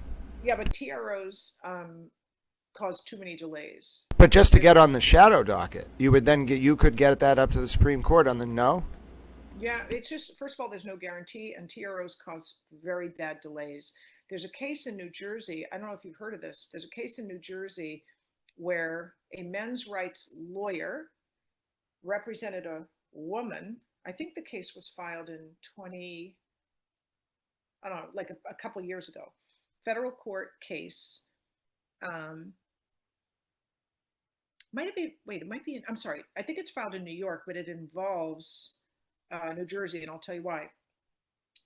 Men's rights lawyer from California represents a woman who tried to register for the draft, was denied. He filed a lawsuit, same as mine, made the argument that this discriminates against women. They didn't make an ERA argument. They just made an argument that it discriminates against women. And the woman judge was kind of dragging her feet on the ruling. Let's just say she was concerned about, I don't know what legal issues, but she was dragging her feet, partly because some of the courts are saying, let's let Congress fix the problem. We don't need the courts involved. And even in one of these cases from a couple of years ago that went to the Supreme Court, Justice Sotomayor dissented from the denial of cert and said, we need to fix this, but we'd rather Congress acted, and Congress hasn't acted. I saw that cited in your brief. Yeah, Congress could fix the law and moot my case, and that might happen. And this is kind of where the Hegseth thing comes in. Hegseth can't do what Congress can do, but Hegseth could say, we've now changed our policies again, and we're taking women off the front lines. That would undermine the argument. It wouldn't kill my case, but it would undermine the argument. Because Roscoe would then, there would be no change of circumstance, really, exactly. Because Roscoe would be applying. Yep. And the other thing is that so Hegseth could make a difference. Congress could vote to fix the law and allow women, require women to register. Both of that would actually moot my case because I no longer have the statutory problem. I could argue capable of repetition yet evading review. Right. That's a good argument. It's not a problem because there's been so much back and forth on this. But the point is, it's all about how the Supreme Court currently feels about dealing with Valame's case and whether our case is going to cause enough of a ruckus that they can't really get away with doing the wrong thing with nobody objecting. So here's a funny little other story. I told you Now, for no reason, revoked its policy supporting women being able to register for the draft. That kept them quiet. When our case was filed, we solicited amicus signatories to a brief that was filed in addition to mine. Those amicus signatories that we requested to support our position included the Feminist Majority, National Women's Law Center, NOW, of course, the ACLU, I'm trying to think of all these other sort of main groups, the American Association of University Women, the ERA Coalition, which is a group that claims to support the ERA and has no reason for not supporting our case, but has refused. Every one of those major women's groups refused to support our case, except the National Women's Political Caucus. This is a wonderful amicus supporter of ours. They have so many supporters of theirs that the Supreme Court has to understand. We're talking about enormous numbers of women that are outraged. And the fact that the corrupt groups declined to support our case without justification, there's absolutely no reason they're not supporting our case. They know everything about it. They just cannot explain why they won't just put their name on a brief. They can't explain it except for the fact that they're corrupt and they're anti-ERA while claiming to be pro-ERA because they've been captured. I know that's an issue you often talk about, but because they're being funded by the dollars that benefit from keeping women subjugated, they won't actually get on board with a case that might, in fact, get women elevated. So we've been able to showcase through the amicus brief signatories who the true allies are, led by the National Women's Political Caucus. And we're going to make sure the Supreme Court understands that this is a lot of women. This is a huge number of women, and they're watching. They're watching what the Supreme Court is doing. They're watching what this little shit in California is doing, Valme, and they're not going to take this lying down. They're going to rise up. They're going to be livid. They're going to be furious. They're going to protest. You know, whatever it is that we do, it's going to be significant. So that leads me to believe that it's possible Congress will vote to change the law just to moot my case. If that happens, fine, we'll wait for the next opportunity, but we're not going to stop fighting because the ERA is still valid, in my opinion. It is valid because it has satisfied the criteria of Article 5, which requires vote by Congress, ratification by the states. That's it. And we've done those things. The deadline is, I mean, reasonable people disagree about whether the deadline is valid. I'm not going to say that I'm 100% right. Reasonable people disagree, but a lot of constitutional scholars agree with us that it's not valid. And it's because of the concern that it creates this anti-democratic imbalance, giving all the power to the national government, which already has too much power. The power of the people, they speak through the states, and we get to say what we think the Constitution ought to have in it as amendments. And if we think it needs amending, then Congress shouldn't really be able to trounce that desire. 90% of the public believes the ERA should be valid. They support it, and yet they have zero ability to get it done because this deadline, is kind of a stranglehold. We need an answer. We need an eventual answer from the Supreme Court. Is the deadline valid? If it is, the ERA is not valid. If it isn't, the ERA is valid. Once we get that final answer, and let's say they say the deadline is valid, the ERA is dead, then we have a new strategy. What do we do now? How do we go about creating equality for not just women, but LGBTQ people as well? How do we go about that without the ERA? What is our next best option? One of the things I've been doing with my students at New England is what's called a strict scrutiny project. So while people are running around trying to figure out how to amend the Constitution, I've got my students working on filing briefs in every case where a woman or an LGBTQ person is seeking equal treatment under the Equal Protection Clause. We are demanding that all lawyers ask for strict scrutiny. They've never done it. Nobody's ever asked for strict scrutiny, just basically saying to a judge, I realize that currently the law from the Supreme Court is you should apply intermediate scrutiny. I don't agree that that's the right standard, because why? The 14th Amendment says persons shall have equal protection of the laws. Women are persons. We deserve equal protection of the laws, not unequal protection of the laws. Do the right thing. Do the right thing. But why don't you just have your students with a big network across the country made 303 lawyers in their second or third year, and then just file? Why don't you give these victims all these lawyers as, you give them students as counsel under 303? We've submitted briefs, and like we submitted a brief in the Texas abortion case, we submitted a brief in a Nevada case saying the lawyers fighting on behalf of women through these abortion restriction cases are not asking for strict scrutiny.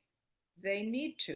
It's unethical to ask for less than sure. But let me ask you. But I'm asking more in this question. Why can't we have a center at Nestle that all it does is certify 303 student attorneys for the purposes of representing victims? No, we don't need that. We need what? No. What we need is a place at Nestle under my Women's and Children's Advocacy Project, which I run under the Center for Law and Social Responsibility. We need a strict scrutiny project where the students under 303 or otherwise can routinely file briefs in courts around the country, often with a push of a button if it's federal court, demanding strict scrutiny even when the lawyers for women and LGBTQ people don't ask for it. Sure, but what about the people without lawyers? Why is there no center to give lawyers for victims in the criminal or civil process? I'm frustrated. I know, but you've completely abandoned what I was talking I about. heard your point. I want to say something else. You get the root of my point, right? Which is if the lawyers were just if the student lawyers were just representing the victims in the cases, they would make the strict scrutiny argument every time. No, it's not the victims that are entitled to strict scrutiny, it's women. And the cases where we're filing the briefs are cases where there's an equal protection challenge. You can't represent a victim and mount an equal protection challenge. They're complicated. They're very difficult to do. But I want to emphasize something, two things. Remember when I told you there were two cases in 1973 that caused harm to the ERA, that caused it to die? The first, Frontero versus Richardson, because it gave us strict scrutiny. And then in 76, the Supreme Court took it away. In Craig versus Boren, they bumped us down, and they only bumped us down after it was clear the ERA would not be ratified by the requisite number of states.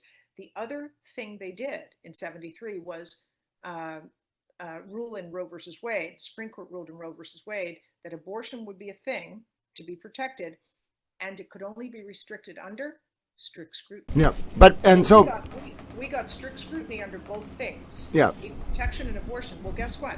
Well, they took strict scrutiny away in Craig versus Boren in 76.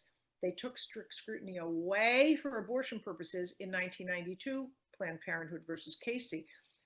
That was a real bump down, because as soon as Casey came down, restrictions in the states went crazy. Yep. And of course, you know what happened with Dobbs. The point being, the Supreme Court ruled in two cases in a way that gave women the appearance of equality. Then they overturned themselves, because the only reason the court issued those decisions, Frontero and Roe, was to kill the ERA in the States. That is an argument I make in my brief. I explain how Ruth Bader Ginsburg participated in it and caused the death of the ERA while she was claiming publicly to be supporting it.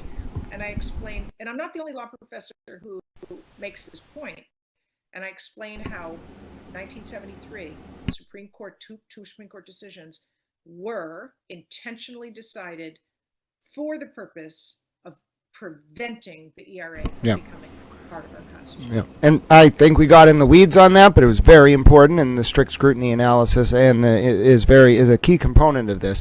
But to bring us back to the original question, then I have a few more questions, and we won't take too much more of Talmom's time. A few more viewer questions, towel questions. One of the questions obviously was about Pete Hegseth, and we kind of touched on it, which is, will the DoD make a move to kind of take women out of combat roles? We saw transgender and other people taken out of combat roles. We see the way the passports are being handled changing. That kind of speaks to, I think, Pete Hegseth potentially thinking about who's in combat roles, which is a reality. I don't want a long answer there, but I think you'd probably agree with that. The only thing Hegseth can do to wreak havoc in my case is to take women off the front line. So far, all he's done is take women out of leadership positions. That doesn't affect my case. If he takes women off the front lines of combat in any military branch, much less all, then we don't have the conditions we need to overturn Rosker. We still can argue about the ERA, but we don't get that. We don't get the opportunity really to argue that Rosker is no longer good law. Yep.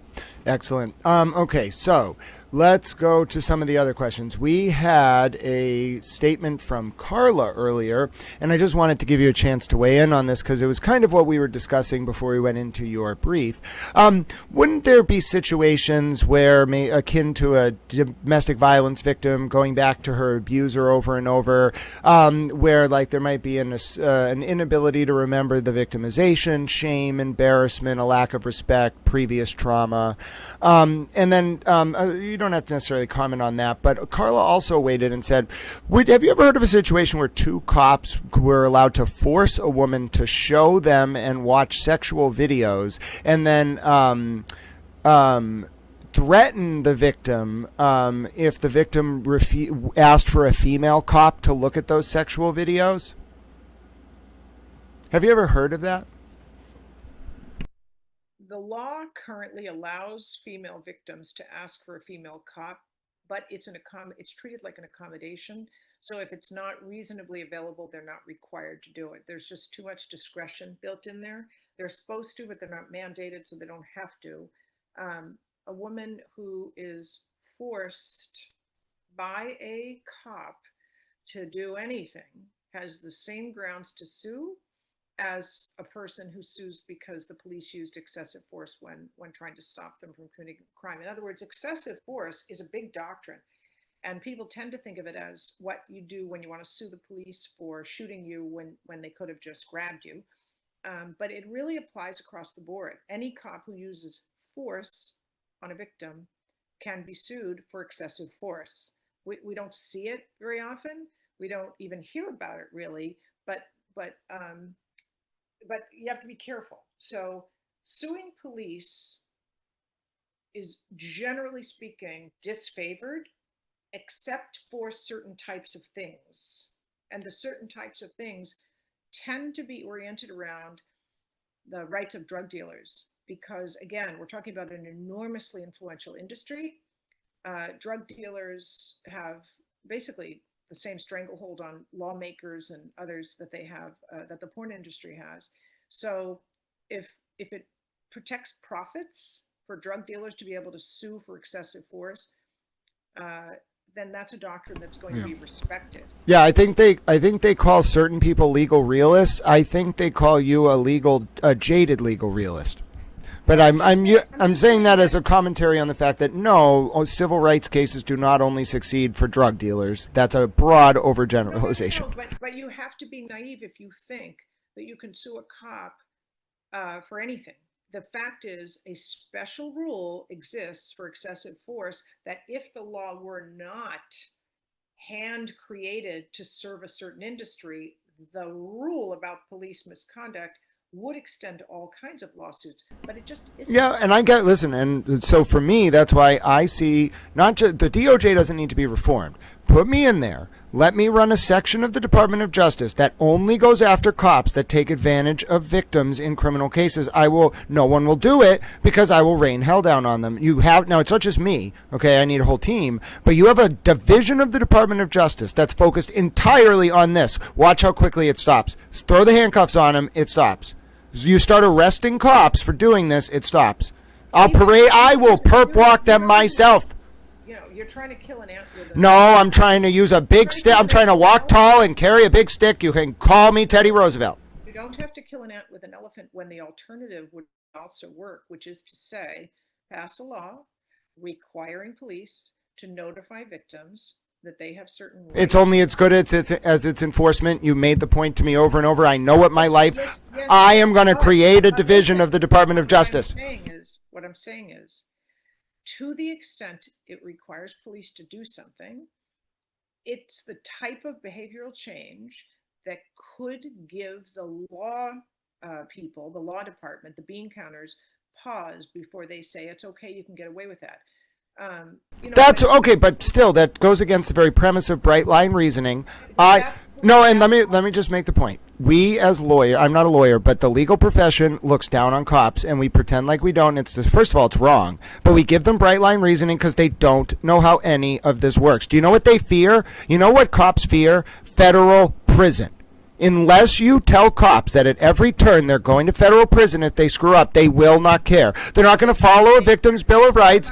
No, they don't care. They don't care. They care much more about being sued because the bean counters. No, they do not care about being sued. No, I've read the internal emails. You cannot sue police for cover-ups. That's why. You know who pays if Mom? Do you know who pays if the police get sued? Do you know who pays if the police get sued? The taxpayer. You know who pays if the police go to federal prison? That cop. No, you can't. You cannot ask to kill an ant with an elephant when another thing might work. Nonsense. However, one way to build a staircase to possible prison as a result, because again, right now it's an ant and you're an elephant. If you instead create policy change with the hope that if it doesn't work, it goes to a legislative change, with the hope that if it doesn't work, you do get that. No negotiation. No negotiation. Federal prison. No. Oh yeah. No. You know what? Since you're asking for something you can't get and not willing to do the things that might get you there slowly, you'll just have to have nothing. You know what I will do? I will dedicate my life to getting the kind of influence within the Department of Justice that will allow me to get appointed to a division that is dedicated to putting cops who take advantage of victims in the criminal process in federal prison. And then every single time one of those. And then you're turning 80 and you've done nothing. And every time one of those cops go to federal prison, I am going to put their picture on my wall. I'm going to build the division until it becomes one of the central components of the Department of Justice. Mark my words, write it down. This was the day I committed myself to it. Your wall I'm going to do it for you. It will have no picture. Oh, bro, I take that as a challenge. You told me I couldn't legalize cannabis. Don't tempt me. All right, now I have. You weren't the one. The billion-dollar industry was, and you know it. Nonsense. I just helped. Oh, Grant, if there's one thing I can tell you, the answer to every question is this. It's always about money. That might be true, but not for me. Not for me. Now. But then if you want to get shit done, you got to play the game. You want to play? You play. You don't like. You don't want to play, then you might not matter. Or, listen, I'm the type of person who likes to write the rules for the games, but let me tell you this. Selma, who's our Canadian friend, sends $5 and says, I have a question for Tal Mama. Where does her drive and intellect come from excuse me, I think it's about me, but okay, it's about you. Question for Tal Mama. Where does your drive and intellect come from? Were your parents engaged in law? Your drive is amazing to see. My mom just talked about God all day. Go ahead. But that's okay. We don't need to all be doing things that are crazy like this. No, my dad was a firefighter. He's still alive. He's a great guy. He was a firefighter, and I wanted to be a firefighter just like him. And I was like 8, and I said, I'm going to be just like you. I'm going to be a fireman. And he said, well, no, girls can't be firefighters. You can be my secretary, or you can work in dispatch. And I said, oh, that's stupid. I'll become a lawyer and fix that. That's just so dumb. So that's why I became a lawyer, that there was this obvious silliness to the thing he told me about what I could do with my life. That became a big form of inspiration. But when people are driven by injustice, I think it tends to show a high degree of intelligence. Not all very intelligent people seek justice. Not all people who care about justice are highly intelligent, but there can be a correlation because it's just a discomfort level that's deep and they don't know what else to do. I certainly fit that bill. I could read when I was 3. By the time I got to kindergarten, my teacher would put me in charge of the class because I could read. So she could go to meetings and I'd read to the kids. And I just always had that sense that I should be in charge. It's both a curse and a blessing. I mean, I'm pretty fearless, but I also think that it does matter even when it doesn't. Now, I will say this. From when I was a young, naive lawyer, thinking that I could just go out and fight and win, and it would be, easy because I just had to show people how bad the injustice was, and they'd say, "Oh, thank you. Now we'll fix the system." I learned pretty quickly that's not exactly how it works. So I have tailored some of my practice over the years to focus more on the individuals that I help and less on the systemic stuff. But I keep my feet in both places. So, and I do this with my students as well. I teach them to be litigators, but I keep their heads in the clouds a little bit because the best academic thinkers, the best change makers know where the lines of the legal doctrines are. You got to know those doctrinal contours so you can get a sense of where you can go next. You can't go too far too fast, it won't work. But if you're right at the edge and you know where the edge is, then the work you're doing in the trenches representing real people where you might have a case that could help push the line. If you can't connect those two things, you're not going to be effective in either sphere. So I try to keep my litigation skills up alongside my skills as an academic. And I try to be good at both, even if it's not easy, just because I think it's an unusual set of skills that an activist lawyer has to have at all times. You just have to. So I share a little bit about why I do what I do. I think it's outrageous that women are raped, beaten, and killed at such high rates, and no one seems to care. When anyone else is killed, the politicians come out of the woodwork, and no one ever comes out of the woodwork when a woman is killed. A woman in Massachusetts, pregnant woman, was just found dead in her boyfriend's home. He clearly killed her, and he also killed her primarily, I think, because she was pregnant. She's female. He didn't want her to stay pregnant. She was 11 weeks along. He probably, I don't know the details, but it's clear he killed her because she's female. That should be a hate crime, but it isn't in Massachusetts because women aren't protected. And even if it were, why aren't the politicians coming out expressing outrage that this happened to this woman? Why is it no politician's business? Why is no one saying anything? If this were any other kind of dead person killed in such a brutal way, there would be a press conference at the State House, and Maura Healey would be screaming from the rooftops. She never, ever, ever, ever speaks up when we have bodies of dead women all over the place. She never does. She doesn't care about women's issues at all, even though she's a woman. So we have to be careful. Don't just vote for a woman because she's a woman. Vote for the person who cares about women, especially when it comes to violence. 6 women a day, roughly, are killed by men in this country. That is an exponentially higher number than all the other protected class categories combined. 6 a day. That's an enormous number. And yet, no one talks about it as an epidemic. No one talks about women as a class being targeted and being victimized at very high rates because they lack equal protection of the laws that are supposed to protect them from these kinds of violent acts. The amount of silence is deafening. The enormous noise that I hear when someone else dies, even if it's just 2 people a year die from whatever, and there's all these press conferences about it. Drives me crazy that there's this hierarchical attitude about the value of women's lives, that lots of them die and it doesn't matter, and one person of another type dies and it matters enormously. When this guy in Georgia a few years ago shot and killed a bunch of women who worked in spas, I'm using that as a code because obviously they were also doing prostitution of some sort, and maybe against their will. I don't know. But when he shot up a bunch of those women, they were women for the most part. I think there was one guy, and the majority were Asian women. But he was very clear. I killed them because of sex. I killed them because I have an addiction. I killed them because they're female. I killed them because of porn. I did not kill them because they're Asian. I don't care that they're Asian. I don't have any feelings about Asian people.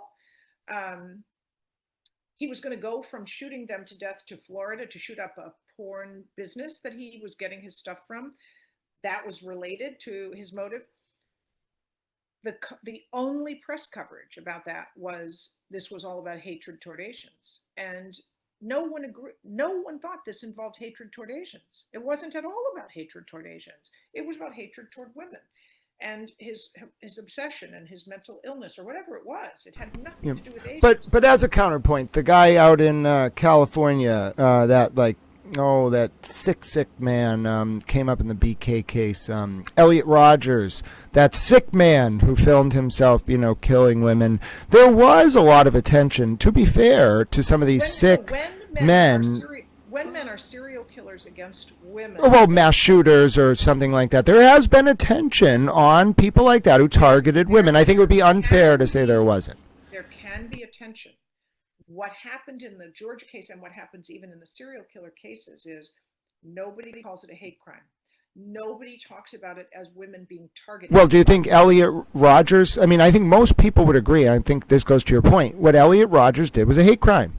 He shot women because they were women to start a movement targeting women. It's more than a hate crime. It's terrorism. Is that the Ohio case? No, that was this. This was a long time ago, and it only came up because of the Idaho 4 case. It was this guy in California like 12 years ago. He was a crazy man who filmed himself saying that he was like the leader of some movement that hated women, and then he just started shooting. An incel guy? Yeah. Well, so here's the thing. Women are protected under federal hate crime. Oh, got it. And they are protected as a category under most state hate crime laws, but not Massachusetts. I shouldn't say most. Half the states do protect women, half don't. Federal law does. So the fact that he did it in California, I think the guy died. He was a coward and took his life in the sense that he killed all these people. So he would have been, if he had lived in California, he might have been charged with some kind of terrorism or hate. Oh, come on. He went on a mass shooting spree targeting women. Hate crime. No serial killer of women has ever faced. Oh, wow. But what if, now this was a different situation. We'll never know because he's dead. But what if that man with that video of him as he's doing the shooting saying, I hate women, all this stuff, is that enough to get a hate crime modifier? We've had many cases with recorded saying during the murder that they're doing it. That's a whole different level. Listen, I'm telling you, we have had many examples of men saying, I'm killing women because I hate women. It doesn't matter. Right, this was a mass shooting, though, which is not, this is terrorism. More than 50% of mass shooters kill out of hatred. Sure. But here we have the reason why I'm bringing this up is you either can have a hate crime modification on sentencing, which enhances it, an enhancement. Still have to be charged. Sure. Or you can have the hate crime charged. Now, setting that aside, this person didn't just shoot at women, right? He committed terrorism. If he lived, he probably would have been charged federally with terrorism. There is no way that him filming a video while committing terrorism, declaring his hatred of women, would not have, at the very least, resulted in some kind of discussion of whether it was a hate crime against women. Nope, wouldn't have been charged. Let me tell you why. Because despite women being a protected class, there is incredible political pressure never to bring the charge. The only reason they're added is to prevent people like me from suing for the exclusion. But last week, the U.S. Attorney in Boston announced the targeting of women for a sex trafficking charge, and that was their language. Women were targeted for this sex trafficking guy, and we're getting rid of him. And well, they make a lot. That office does a lot of good work. So they targeted a guy who was sex trafficking someone and he was targeting women. And in their press release, they talked about how he was victimizing. Yep. That's a good thing. He was targeting Where's the hate crime charge? Okay, but I understand that. But before we're too critical here, I don't understand the components of the federal hate crime law. But I have read federal. It's animus toward the class. Sure, and I have read federal sentencing documents where someone's behavior towards women as a member of the class of women resulted in an enhancement. So you can't say that they've never used it. No, there's a nice try. I'm about to catch you, my little son, my very tall son. There's only been one federal hate crime charge involving. Not the charge, the enhancement. It doesn't matter whether it's there's only been one indictment that mentioned the hate crime statute, either as a charge or a sentencing enhancement. One. An indictment doesn't. You would not mention a sentence enhancement at the indictment. Yes, you would. No, you would bring it up in the sentencing document in the pre-sentence. It has to be alleged in the indictment. For it to be a sentencing enhancement? Right. There's only been one, and it's a charge. One case. It was in Ohio. Mm-hmm. Was because the leader of an incel group online and in writing, along with a bunch of other people, said, we are going to go to the University of Ohio. I forget if it was Ohio State or whatever. It was an Ohio university.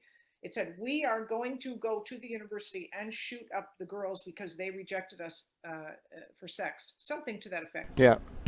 Nobody was killed, but the online banter was so explicit. Right? Interstate transmission of a threat to commit a crime. Yeah, well, I mean, as a federal crime, this certainly fit the bill. And the guy was charged with a hate crime.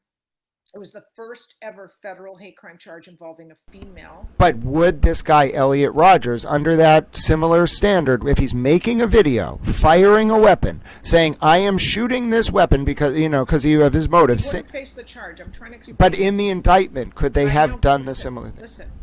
It wouldn't happen.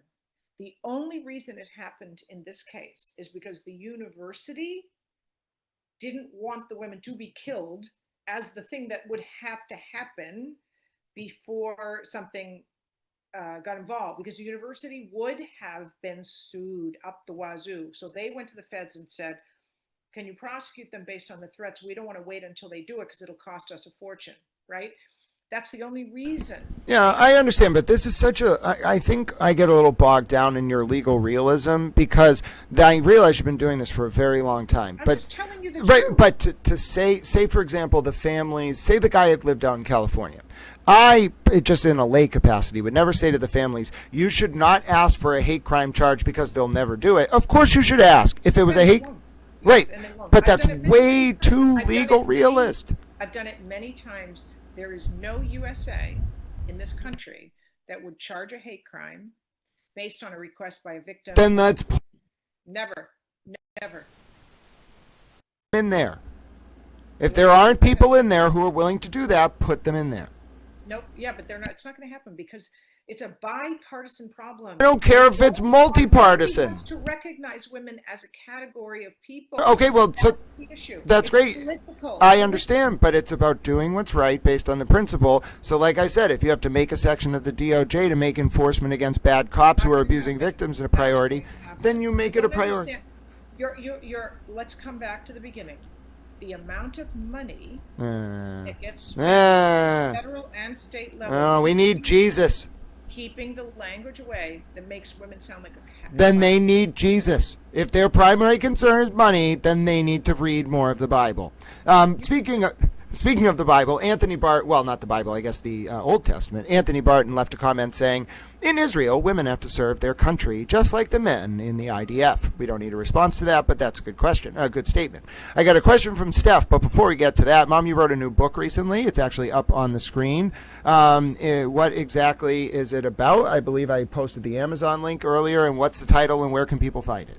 People can buy it, and I would love to hear comments. And please make a comment on Amazon if you do, because I love hearing what people think. I don't make any money really from this because my publisher gets the dollars, but it's called Oh No, He Didn't, Brilliant Women and the Men Who Took Credit for Their Work. It was a lot of fun to do. It was a labor of love. And the reason I wrote the book is because I was researching some stuff for my constitutional terrorism law review article, and I happened upon a story about a woman whose work was credited to a man, and I said, ooh, maybe I should put that in a footnote as an example of what can happen legally when women aren't entitled to equal protection of the laws, because it's easier to steal a woman's work if she's only going to get unequal enforcement of laws against stealing work, right? So I said, I think I'll put that in there. It's a nice expression of what inequality looks like in practice. And I said, I'm just going to go buy a book on the topic, and then I'll cite the book in my footnote. And there wasn't one.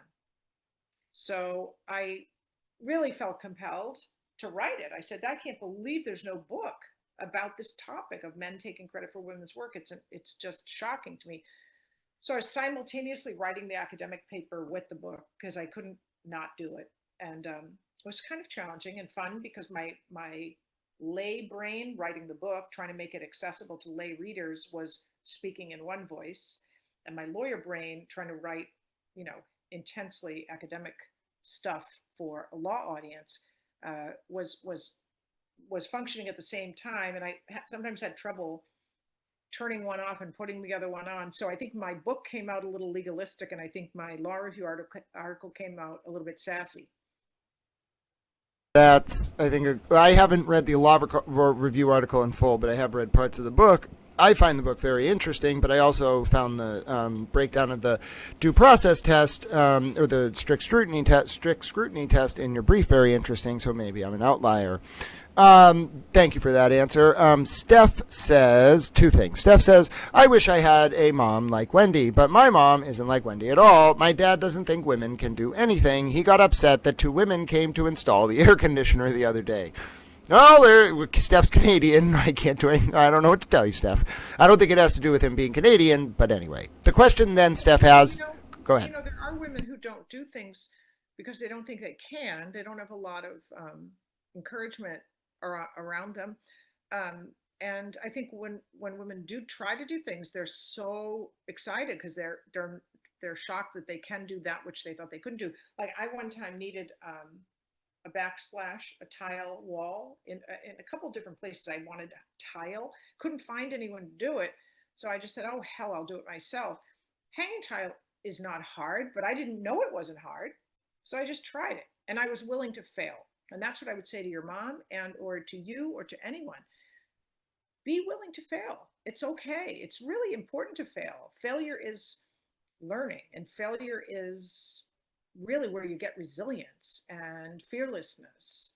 I don't mind being wrong. I really don't mind being wrong. I like being right, but I don't mind being wrong. And I certainly don't mind, breaking something or wrecking my wall or making the wrong argument. I don't mind at all. And that makes me more willing to take risks. It also makes me a good learner, because if you don't fail, how do you grow? If you just keep doing the same thing over and over. I just want to tell you one quick story about Grant, and then I'm going to go because I am going to go to yoga. Yoga is helpful as well. I just recommend it to anyone who believes that rest of the mind is good. It just is good, no matter what you do. Breathing and meditation and yoga are all part of relaxing the cortisol and, keeping your body healthy, not stressing it. And you can always be a better anything if you just do a little bit more. A little bit more, to insulate yourself from the stress of what you're doing, especially if you want to do something that's hard and challenging and that people don't like or that's unpopular. You got to stay focused on keeping yourself healthy. So I want to tell you this about Grant just because he could do it. If I interviewed him, we'd have a very interesting set of conversations that would be very different from the one we just had. But when Grant was born, aside from the fact that he was this amazing kid, before he was 2 years old, he could count to 10 in 3 languages. I mean, he was out of control smart. And he wasn't just counting to 10 in 3 languages like 1, 2, 3, baby language. It was 1, 2, 3, uno, dos, tres. He had the diction of a 12-year-old. And was a sponge, so I'd say, well, let me teach you to count to 10 in Russian. And he would get it. I didn't even have to really work at it. He was extraordinary. And people thought, wow, this kid scares me. Where's he going and how big is his brain? He did have a large head, as I do, and I think there's a lot of space in there for big brains. And then, focusing on philosophy as a kid is kind of a strange thing when you're little. He very smoothly incorporated thoughts about the way the world worked, even when he's so young, like first grade. He had this horrendous first grade teacher. I forget her name, Grant will remember. And she would sit the kids down in the beginning of the day in a circle in front of a board, like an easel, and she'd have the schedule of the day there. So at 8 they were going to do something. At 8:30 they're going to do art. At 9 they're going to do snack. At 9:30 they're going to do something else. And then recess came at like 11. And every single morning he would go in and sit in the circle, and the teacher would be going through the schedule, and his arm would go up. Excuse me, do you think we could do recess before math? Because I find that recess before math, and he had an argument for why recess should come before math. Or do you think we could do lunch before library? Because I get very hungry when we go to the library, whatever it was. She would beat him down, and not physically, obviously, but criticize him. Why do you always raise your damn hand? You need to stop raising your damn hand. And he would be like, yes, but I have something to say about how you organized our day, and I'd like you to listen to what I think. And she eventually, when I had like my first parent teacher conference about this, she was giving me an earful, and I thought, wow, this is a dangerous teacher who can't see the value and the beauty in a brain of a little boy who's simply trying to say, I got big thoughts here, and I'm not just interested in you telling me what to say and think and do. I have my own thoughts. And how can a teacher not run with that, turn that child into, you know, something special? But she couldn't. She was a horrendous teacher. She eventually quit, and it turned out, I found out she was a victim of domestic abuse and was just living a bad life at home, which, didn't make me made me feel a little bit bad for her. It doesn't excuse how bad of a teacher she was, but all she wanted to do was wrestle this kid down and not respect the enormity of his brain. Now, flash ahead a few years later, Grant's in middle school. He had to be, I don't know what you are, 12-ish? I don't know. He was in like seventh grade, I think, sixth or seventh. And they had an assignment. No, it had to be, yeah, I think it was sixth. It was an assignment where they had one piece of paper with 3 sections, and it said, please describe 3 things you like or dislike about space, because we're going to start to study space. And I kept saying, did you do your homework? Did you do your homework? Yep. No, you didn't. Let me see. No, I don't think you did it. Yes, Mom, I did my homework. Show it to me. And as he's walking out the door to go to school, he shows me, and there's nothing in the first section, nothing in the second section, and like 3 sentences at the bottom. I said, you are in such trouble. You're not leaving your room. I'm so angry with you. You didn't do your homework. He said, bye.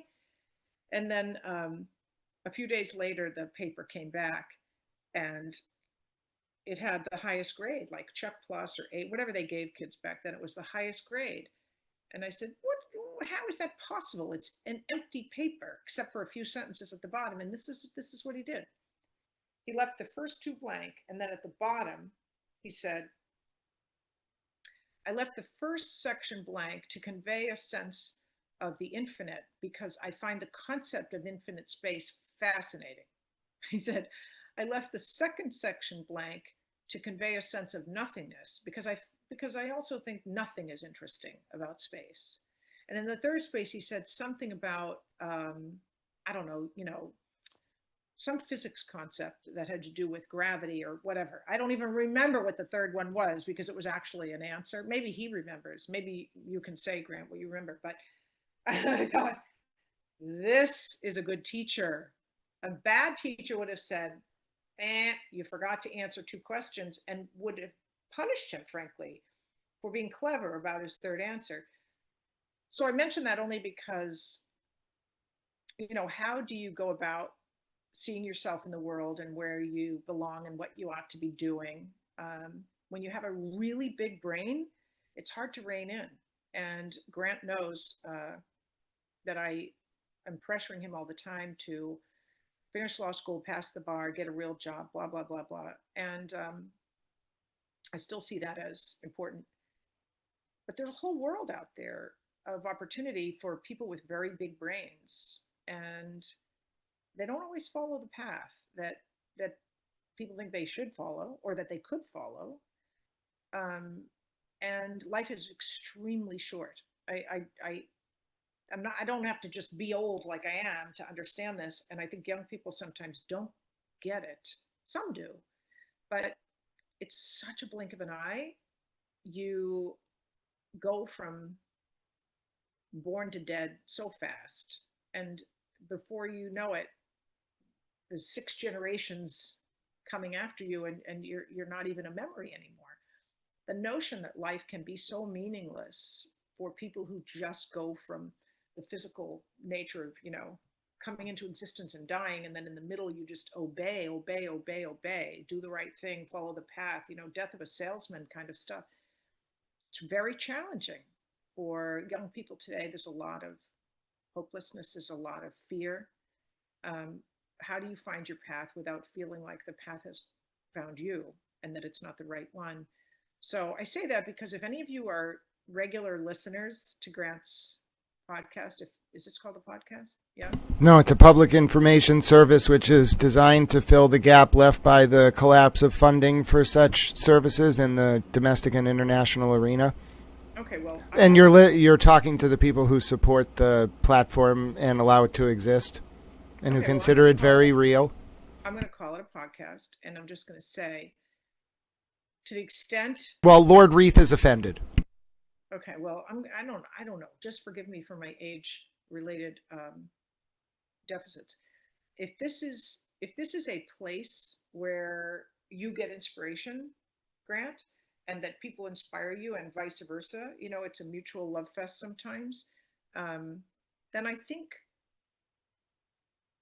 finding your path is doable. You got to have guides, inspiration, support, critics, principles, but also listen to others. Listen to others. It doesn't make me wrong that I see a path for you that you don't see for yourself, and it doesn't make me right. It's just support, guidance, criticism. Everyone needs to listen. And I say that as someone who isn't always a good listener. Life is so short that the notion that you might waste your time walking in the wrong direction, I've never thought of it as much of a waste, because everybody goes in a certain direction. You learn something, you go in the other direction. But I do think that choices matter, and you can't just be principled. It's not a lifestyle. You can't just go forward toward some silly ideal, because then you die. You haven't lived. You haven't lived. And the reality is, none of us, and I think we're not really speaking to a gap in the generations, we're speaking to a gap in the ages. There was a prior age that was defined by human relationships and analog existences and small communities and families. Now we are in the digital age. People's communities, people's families span countries, continents, time zones. There is no more regular day-to-day life. We're all figuring it out together, and this new digital era doesn't have its principles defined yet, and it's certainly not defined by those of an old age that is still flickering, although ever more dimly, by the day. Well, I'll take an offense at that, but I will also say this. I don't care what the digital age offers by way of community. I don't disagree that there's some there. What I will always say is connectedness is not digital. Connectedness through digital is the antithesis of what's actual about our connectedness, and that is the biological, the energy. You don't have to be a philosopher to understand that nature and humans are all one. You can't have that through electronics. That's how the pagans felt about Jesus. I don't care. There's a physicality to walking Yeah, outside, stepping on dirt, yeah, that's going to be. and touching and hearing and communicating and connecting with other humans. Humans matter. They Humans do. matter.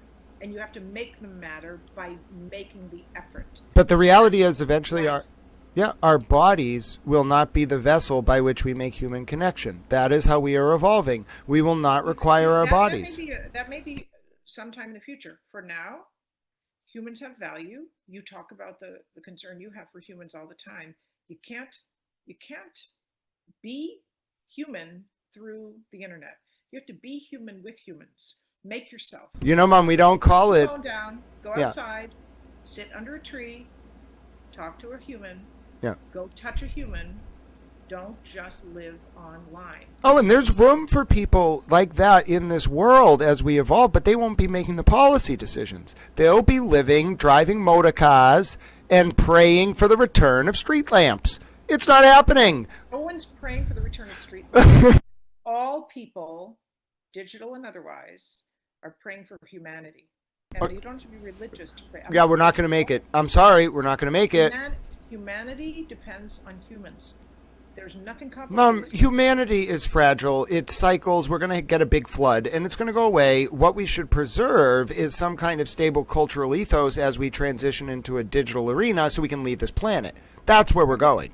Well, we're going to leave it at that so that you Thank you, can Mom. have, But you also, can I want. have your digital future and I'll have my human future. Yes, and I want to end it on a positive note in two ways. One, I didn't get to answer the question now, but I'm going to have Steph send you a DM on Twitter. She's very interested in your thoughts on the John Benet Ramsey case. I told her you're a subject matter expert.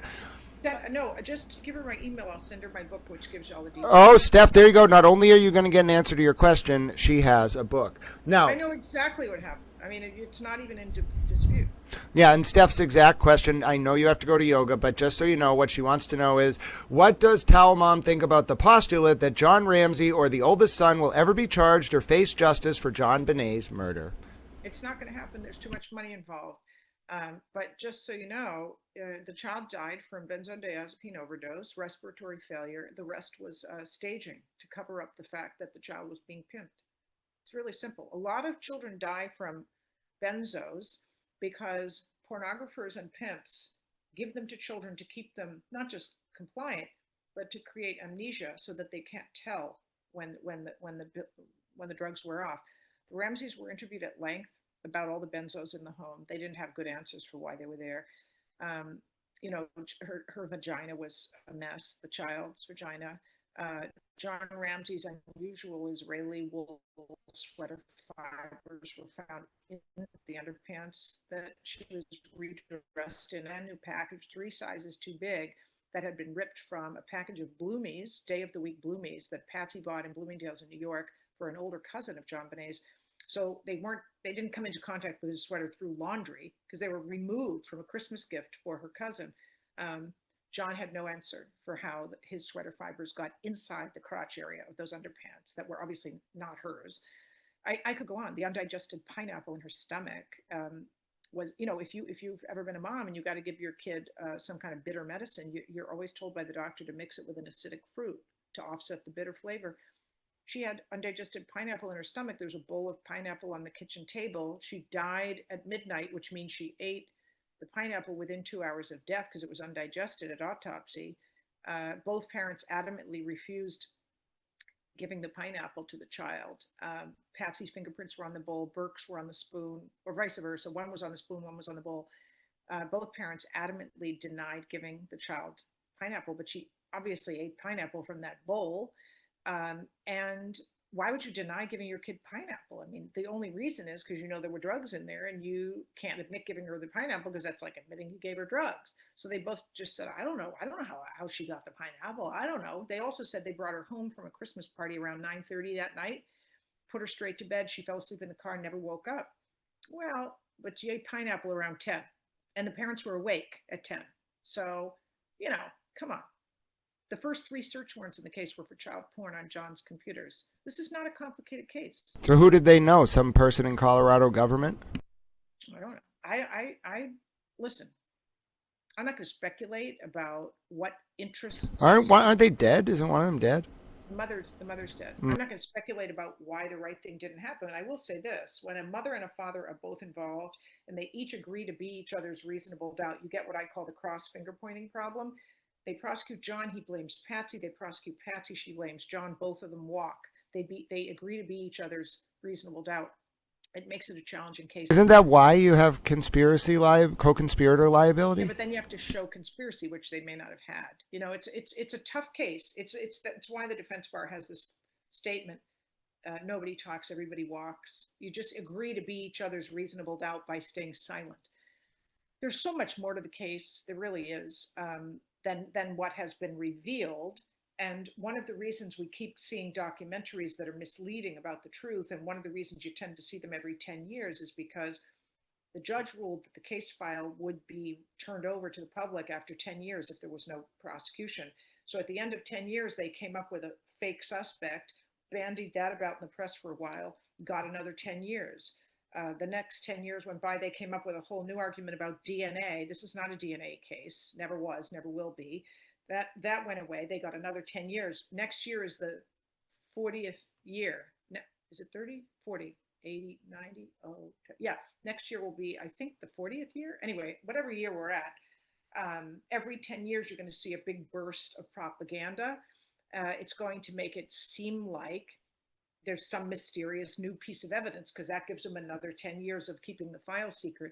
But for now, 90% of the case file has never been released. The little bit that's out there has been released mostly by the Ramsey side of things.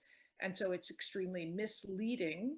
And, I just think the public should always be suspicious if a little kid dies, that it might be a benzo overdose, because it's really common. If you give a child benzos sporadically, they will die from respiratory failure. Not will, they are likely to suffer terribly from respiratory failure because you can't spike a benzo like that on a little kid. And the older they get, they tend to get a bigger dose. So you can't spike like that and not expect the child to suffer. And you can't recover. When you get respiratory failure, you can't recover. You can't like shake the child out of it. It's not that kind of problem. So, So kind of like the Lindbergh baby. It was probably the parents and I don't know that case at all, but I will say this: anytime the baby in the Lindbergh case was mentally disabled, and Charles Lindbergh was embarrassed, so it's thought that he killed the baby and covered it up. that might be, but when I'm talking about benzo deaths today, because a lot of parents who are addicts will pimp their kid in exchange for drugs, or Or just evil people. well, people who want money. You can make a fortune pimping your kid. I mean, before the internet, it was a really hard business to get into. Now you can do it at home. The point is, anytime you see a news story about a little kid who's either missing or shows up dead in a river, ask the question of yourself: did they rule out benzo death? Because parents who pimp their kids know that if the kid ends up dead from the benzos, they have to get rid of the body somehow just long enough for the drugs to dissipate. Oh, and could that be what's going on with this situation out in California with the missing baby and the two parents who obviously they're just trying to keep the body from being found long enough so the drugs Yeah, won't be discovered? yeah, it could be. Wow. It could be. That is a very common scenario. But all I'm saying is it might not be the case. Just ask the question: have they ruled out benzos? Because child porn is an enormously expensive business, a profitable business, and the number one makers of child porn in this country are the parents of the victims or the mother's boyfriend. Or some very shady. I am sure that they are the ground soldiers making it, but the money behind it is definitely the people that were involved with Yeah, Epstein. it's like drug dealers. They do the street level stuff, and people who pimp their kids Yeah. they're like street level drug dealers. Yeah, and I recommend the Fort Bragg Cartel. It's a great new book just out over the past month that explains just like sometimes there are powerful interests that run children, there are government actors that run drugs. That's how they fund hip pocket operations, and it's very dangerous. Money. This is what I always say: race trumps sex, politics trumps race, but money trumps everything. Yeah, well, except for Jesus. But that said, Towel Mom, I appreciate this interview. I'm going to lead you out by saying people can follow you on Twitter at W Murphy Law. They can contact you, your school email page. You can find her at Wendy Murphy at the New England School of Law. You'll find all of her contact information. If you're a law student, if you want to get more involved in her projects, you can reach out. There are always things to work on. I'm sure she can find a way for you to help, even if you're not a law student. Towel Mom, thank you very much for giving us over 3 hours of your time. It was actually more than that. It was a great discussion. We will look forward to passing around your book about John Benet Ramsey, and you're clearly an expert in all things the Constitution. So thank you very much. Love you, my son. I love you too, Mom. You have a great rest of your day.